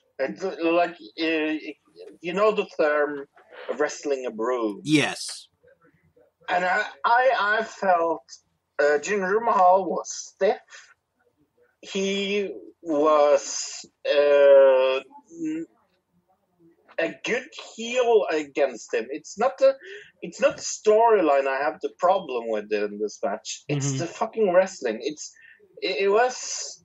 I remember me and Luke were talking about it on the pay-per-view, and I said to Luke like, okay, this didn't feel like the ending of a pay-per-view. I felt like it was so anticlimactic because right away I just felt like none of the guys met up for the match. Like there were nobody there. Like I felt like AJ Styles had to carry the whole match, and I'm not sure if AJ Styles was there, to be honest. I just felt like this was so low. This was lowest than the lowest ho, ho, ho. Boy, we are sure on different islands on this match. Yeah, definitely. But that's what is fun with this podcast. Yes. That we disagree sometimes. Yes. I gave this a B. I gave this a D-. Ooh. All right. No. A little difference of opinion there. Yeah, very different. Meltzer gave this 3.25 stars. CBS Sports gave this a B+. Now, you notice they gave it a B+. I just went with a B. And at ESPN gave it 3 3/4 out of 5. So yeah, you were on your own island, my man. Your own island. That's slow. That's slow as a ho. All right. Let's look at our grades. The group's grades. The majority went with a C. Yes. We had as well as me, including yourself. Mm-hmm. We had a couple people who gave it a B. One person gave it a D. And we had a comment about this pay-per-view from Joe Sego, who got our package, our holiday package, which he really liked. He wrote, just uneventful. Matches weren't bad, but just zero wow factor. I totally agree with Joe. And Joe, contact me at Facebook if you want your price. But yes, there's no doubt about it. This was a C pay-per-view. But I think it was slower than expecting, and with that main event at the end, wow. Just barely is this going to get a B. It's more like a B minus for me. B minus. Probably. Whereas Ring of Honors was like a B plus, this was a B minus. Favorite match from this show? Most people went with the Fatal 4-Way. Which, well, it really wasn't that bad of a match. Then we had a tie with the WWE title match and the Nakamura, Orton, Owens, Zayn match, and one person went with the triple threat match for the U.S. title as their favorite match. Yeah, I voted, of course, for my AJ Styles. No, I'm just kidding. No, you. I voted for Nakamura match, of course. I have to agree with you on that one. That was the best match of the night, I thought. So, now as far as least favorite goes, this is where it gets a little fun. Most people went with Mojo Rawley versus Zack Ryder. Okay. Then we had a couple people each vote for the WWE title match and Breezango against the Bludgeon Brothers. One person voted the Nakamura, Orton, Owens, Zayn match, and one person voted Charlotte and Natalya. I'm going to make that 2 people on Charlotte versus Natalya. Was not that good of a match. Yeah, I hated the main event, so I'm going for the main event, and that's what I voted for. Yes, you did. It was really ho. So, normally, this would be the end of the show. Yes, goodbye, everybody. Have a Merry Christmas. Now, hold on a minute. Hold on a minute. Okay. Because this is our year in review special, we have to do a couple of things. So the first thing we're going to do is, this has been a tradition from when I did my YouTube show years ago. We're going to pay our respects to the men and women who sadly left us during this calendar year. I'm not going to go through everybody because Lord knows Fro would be still awake by the time I went through every single person. Mm-hmm. Instead, I'm just gonna make a select, choices in my head of who you guys might remember and might know of. I think the most important one was Ric Flair when he died. I think. Oh, he didn't. No, he didn't. That was really bad. That was terrible. So Bad Fro. bad Ho ho bad ho. Fro. So to pay homage and respect, well, our last bit of respect to everyone, the song that will be playing in the background through this part is someone that we also lost this year, and that is Tom Petty. Oh. And the song that will be playing is Won't Back Down. So, with that said, here's our tribute to the men and women who passed away during 2017 in wrestling.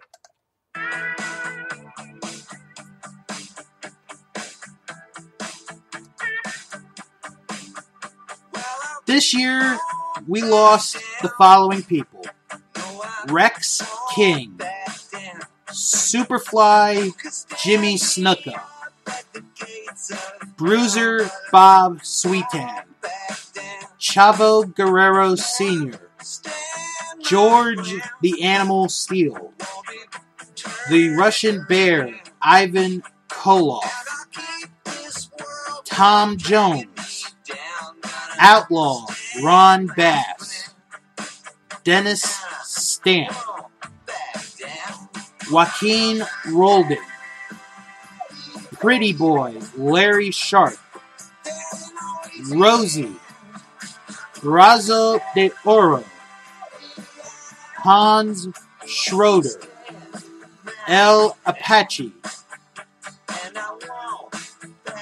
Rodden Ron Starr, Chandler Biggins, Jay West, Mr. Pogo, Smith Hart, Diane Von Hoffman, Buddy Wolf, Ron Rozzi, Beautiful Bobby Dean, Bobby the Brain Heenan, Lance Russell, Stan Crusher Kowalski, Tokyo Joe, Tugboat Taylor, Max Devlin, Spiral, and Tom Zink, Z-Man.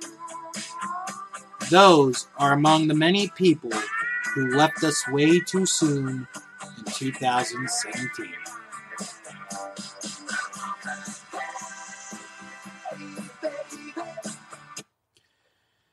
So, Fro, I think it's safe to say, as far as 2017 goes, professional wrestling had one of its more interesting years. Would you agree or disagree with that comment?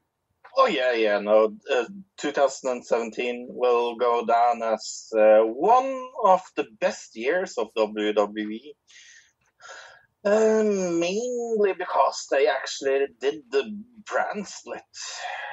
I think the brand split has proven once and for all that we actually need a brand split going forward.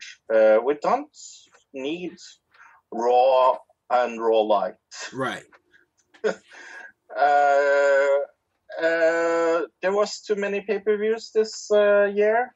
Well, thankfully that'll be cut down. Yes. I was glad to see that. I think the 205 thing boiled down this year. That was maybe the worst thing they have ever done to themselves, is the 205 gimmick. Mm-hmm. I think the Mae Young Classic will go down as one of the best things they have ever done this year. I became interested in New Japan this year, so I mean, it's been a good year for wrestling. Mm-hmm. I will say that the whole tobacco with TNA again is maybe on the lower part of what I will remember from this year. All the thing with what was that shit company called that lost all respect because of their owner? Oh my gosh. I don't even remember their name. That's how incredibly bad it was. You sure it's not Impact or Global Force? Oh, Global Force Wrestling. Yes, thank you. I will remember this as the year I talked more about Paige and Alberto Del Rio than we needed ever wanted to. I will remember this year as being shit afraid of Ric Flair.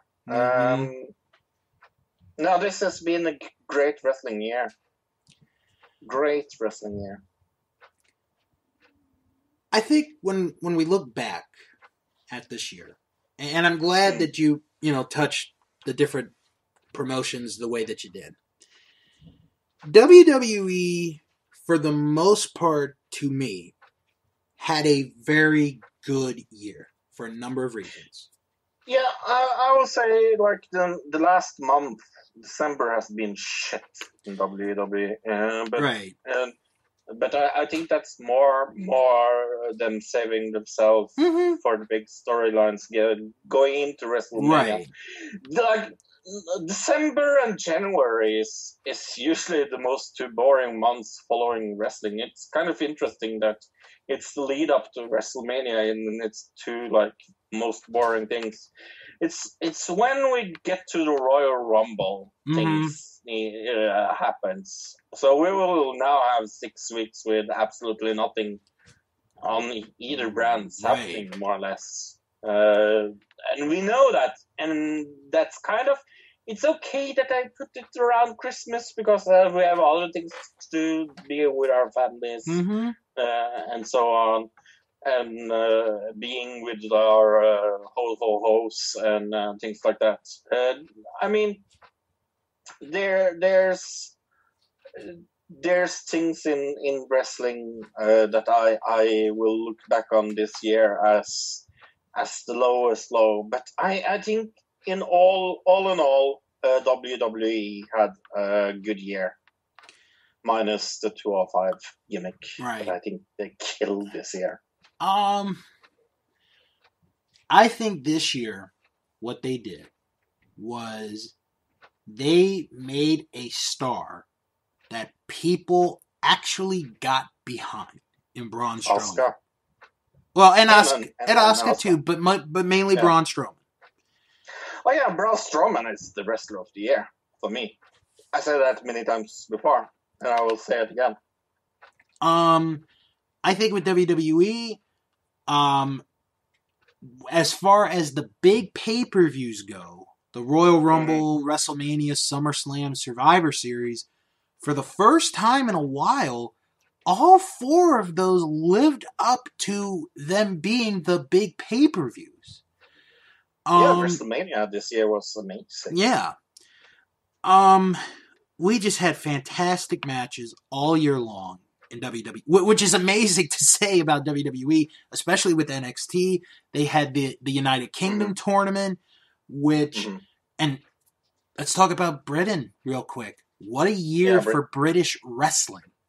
Whew, British wrestling, yeah. This was their breakout year. With a sad deployment of that English promotion that went down. What was they called again? Let me think. Progress? No. Not Progress. IC? No, not ICW. What was it called? What Culture? What Culture Pro Wrestling? Yeah. What Culture Pro Wrestling from Britain went down this year? Yeah. Other than that, this has been the year of streaming. Like I said, this has been the year independent wrestling has come really on the map on streaming services. I think also New Japan had another remarkable year. Oh yeah, I mean, New Japan did the most amazing thing they could this year get me interested Yeah. in New Japan. And the fact I had no interest in New Japan before this year, Right. and I have become a believer in New Japan wrestling. I'm hooked, line and sinker. Yeah. And the fact that we had in 1 year 2 men, Okada and Omega, do what nobody ever could really think of, and that is have 3 6-star matches. Think about that. Like 5, like if you got a 5-star match, it was like, oh my gosh, you've set the bar. But these two went above and beyond. And, you know, the match at Wrestle Kingdom was the one that started it all. And then the match at Dominion, which is my personal choice for match of the year, was insane. And then the conclusion at G1 was great. We saw a lot of great things happen with New Japan this year. And I think WWE and New Japan are going to secretly continue to compete against each other as far as topping shows and talent and all of that. So I think we're going to have a healthy dose of competition in 2018. This was also the year of Brisango, I have to say that. Oh my gosh. Brisango, and I will give this year to SmackDown. Of the WWE promotions, I do think that SmackDown won this year overall. And that's even with Braun Strowman. Right. Well, if you think about it, SmackDown had the better pay-per-views. Oh yeah. Raw might have had 1 or 2 that were better than SmackDown. I mean, we had some ho kind of wrestling matches, but that will always come in the end of the year. But I felt all over there were more ho matches on SmackDown than there was on Raw. Then I felt there were ho matches on SmackDown, and that's why I think in all over, SmackDown won. Ring of Honor, they had a very good year. Good year for Ring of Honor. Very Definitely. Good year, both as far as attendance goes, matches go, financially. They're set. They're going to be fine next year and beyond. Global Force and Impact Wrestling, that's the story that will never die. It's going to be back and forth, back and forth. And at one point, I think we all honestly thought this was it. This was going to be it. But it wasn't. Paige and Alberto El Patron, to me, well, I know you did, but to me, I think that was the story of the year news-wise. Because it seemed like every week we were talking about those two, and it was like I said many times, I thought it was going to end tragically. Thankfully, it didn't. And they're both alive, they're both healthy, and they'll be able to continue to do their things. And I agree with you with what you said about the streaming services.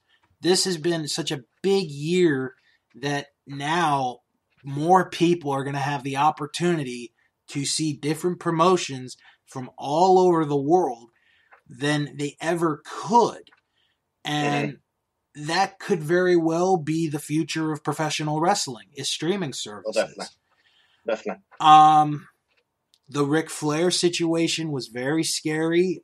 I mean, I don't know too many fans that would not admit that they thought Rick was going to make it.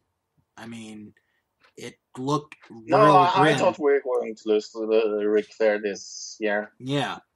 I am happy I was fucking wrong. Yeah. I'm glad that he's all right, and I hope for him that he continues to have much better health. throughout, the holidays and into the new year. And one other thing that we should bring up that I'm surprised we haven't brought up is the end of The Undertaker. Yeah, I mean, I had it on my list of this year's big shocks. That might be. This is almost making me cry. I'm not fucking kidding you. Right. Because you know how I feel about that guy. Yeah. It's my favorite wrestler. Yeah. And seeing him going in the way he did, I will say it's mainly the way he went. That for me is the biggest problem with it. Because if he went when he lost against Brock, Mm-hmm. I wouldn't have minded Right. at all. But the way he lost against Roman Reigns, Yeah. I mean, the match wasn't good. Nope. But just the moment where he's taking all of his stuff off, leaving it in the middle.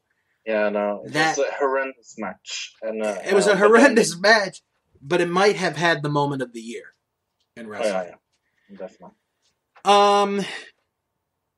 Let's do our quick plugs, and then we're each going to do one thing that we just want to say about 2017 as a whole in the world, in society. So let's do the plugs.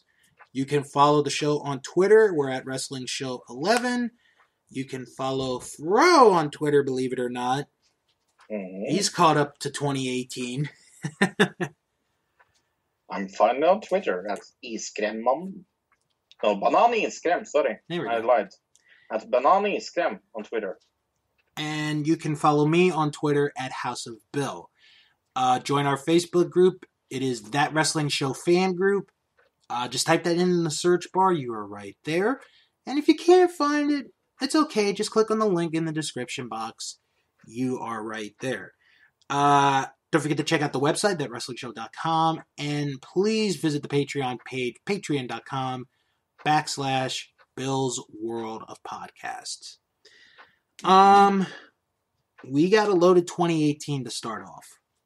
Yes, we do. When we come back in 2 weeks, Fro and I were going to review Wrestle Kingdom 12 right after it happens. So we're going to give our thoughts. We're going to be on a high for quite a while when you hear us in 2 weeks talking about that show. Then the 11th is the 3rd annual That Wrestling Award Show. And the voting will begin on our Facebook group December 26th. So please pay attention to the voting. Vote now or vote... Yeah. Be square. Yeah. The January the 18th, we're going to discuss 25 years of Monday Night Raw. We'll probably give our favorite moments, matches, whatever we could think of talking about. We will do that. And then, January 25th, live on Facebook, the Royal Rumble preview show. Oh, that is going to be a hard pre-show match. Because I actually think I know who wins the Royal Rumble. Yep. We'll have to wait and see. Mm-hmm. All right, Fro, I know you do Another Digital Citizen, and you and Tilly and Luke, you guys talk a lot about a lot going on in the world. Why don't you give us your thoughts as to 2017 as a whole?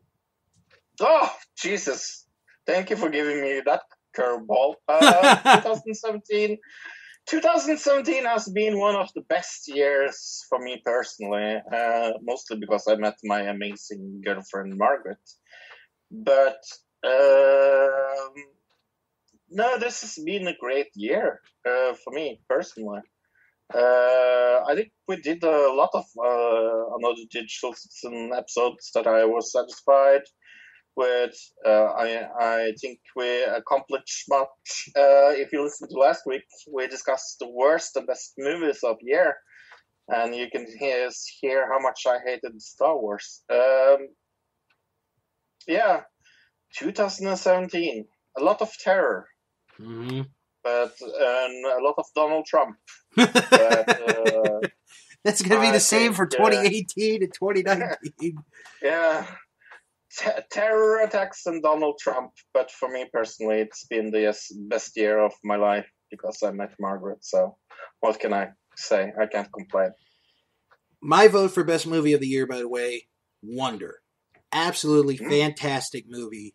Everyone should Still go haven't see seen it. As far as me, I look at it like this.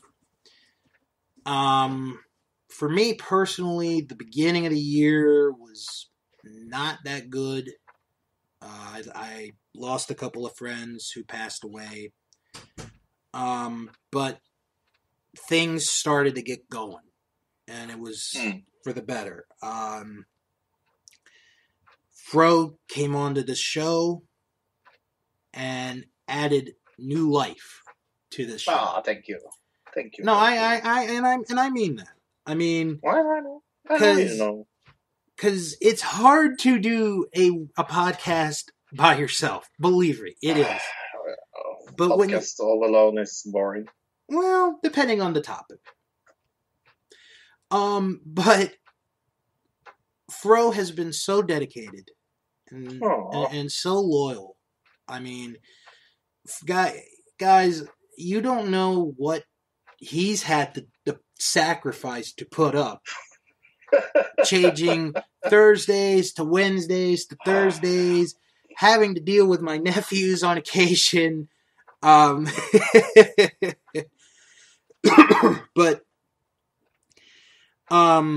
no, I honestly, Fro, you have sparked a new light into the show.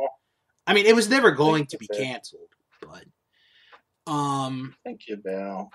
And I also want to. I'm happy to be here. I do appreciate doing the show because it's the show I prepare the least to, but have the most to say in. So right. Oh, and also I want to thank Sean Garmer. Yes, thank you, Sean. From W2Mnet.com, who I also saw want to thank him. Something in this show, wanted to be a guest, became a guest, and we ended up joining his family. And they have a really good fan base. Definitely. Another show that I want to give a plug to is Our Vantage Point. Michael Quinn, Joe Marotta. Absolutely fun show to listen to every week. That is the show that I look forward to the most listening to every week. And it is so fun, even though they have botched my last name, which is fine because I've been through that my entire life. So, young Clovely. Right. Yanoki. Yanoki. That's my favorite one. That is going to be my favorite forever, is Yanoki. This year, I got to see one of my best friends get married. Yeah. To an absolutely wonderful woman. I hope she was. Ed and Tony, I know Ed listens to this, and Brian does as well. If you are listening to this, I love you both. You guys are like family to me, and that day, that is a day I will never forget as long as I live. And then I finally got my promotion at work. Yay! And it was like, I was so glad, I was so relieved that, now I get paid when I don't have to be there. I have leave and all that. And And you know what? It was just good year, family-wise, friends-wise. But when I look at 2017, and this is just an observation, there was a lot of bad things that happened in the world. A lot of it we could never prepare for. That is obviously the case. We can never prepare for any of the bad things that happen. And as much as a lot of people keep saying, oh, this is going to be the end of society, the world's going to end and all that, there's still good people in this planet. Believe it or not. Oh, yeah. And ultimately, at the end, good will triumph over evil. And it's a little like Star Wars. It is a little bit. And the only way that I think that, we could change everything in 2018 is not by riots, not by violence, not by yelling and screaming at each other for no apparent reason, or shooting or stabbing. Nope. It's by love. It's by hugging. It's like I hate the hugging gimmick with Bailey. Of Bailey. I think it's childish and has nothing to do in the WWE. Right. But I love that she does it. Like I understand. I understand that she does it, and I respect it. But and I think that's kind of how it is. Mm-hmm. It is how it is. We need love, not war. Yeah. Make love, not war. And I think 2018 will show you a year with a lot of Trump in it, and a lot of talking about collusion, a lot of terror attacks. But guess what? If we hold together, we will prevail. Mm-hmm. We will prevail. And as the Beatles sang once, all you need is love. And that's all we need, folks. Yep. And as a matter of fact, there's a special version of that you guys are going to hear right now to wrap up the year. So, for Fro, I'm Bill. You guys have been listening to That Wrestling Show, the only podcast where all pro wrestling matters. We will talk to you all on January the 4th, 2018. Have a... Yes, I have to say it. Merry Christmas and Happy New Year, listeners. And Happy Kwanzaa as well. And Happy Kwanzaa and Happy whatever you celebrate. If you don't celebrate, hug your family member. Hug it. Tell them you love them. Tell them you love them. Call them. And until then, wrestle on. Wrestle on!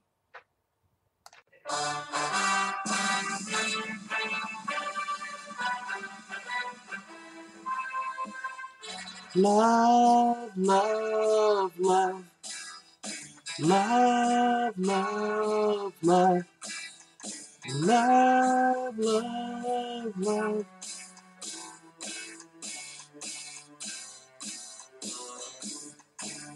There's nothing you can do that can't be done. Nothing you can sing that can't be sung. There's nothing you can say, but you can learn how to play the game.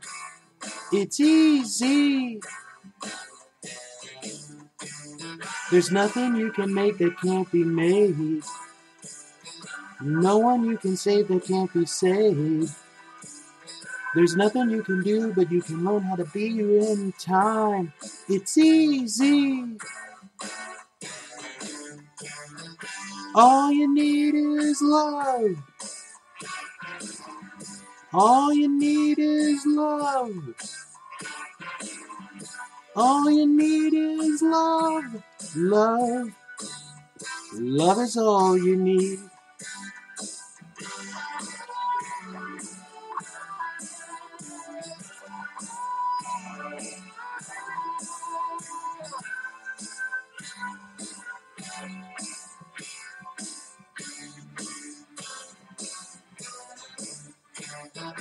All you need is love.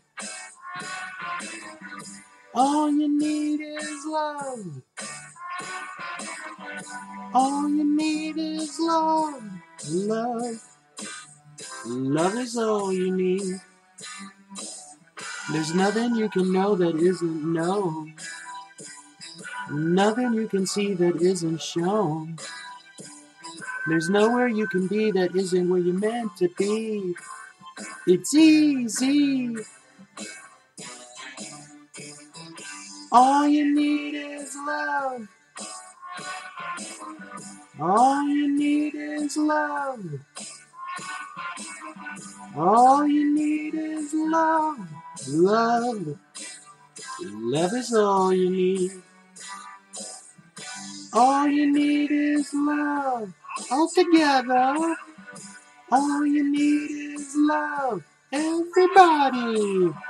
All you need is love. Love. Love is all you need. Love is all you need. Love is all you need. Love is all you need. Love is all you need. She loves you, yeah, yeah, yeah. She loves you, yeah, yeah, yeah.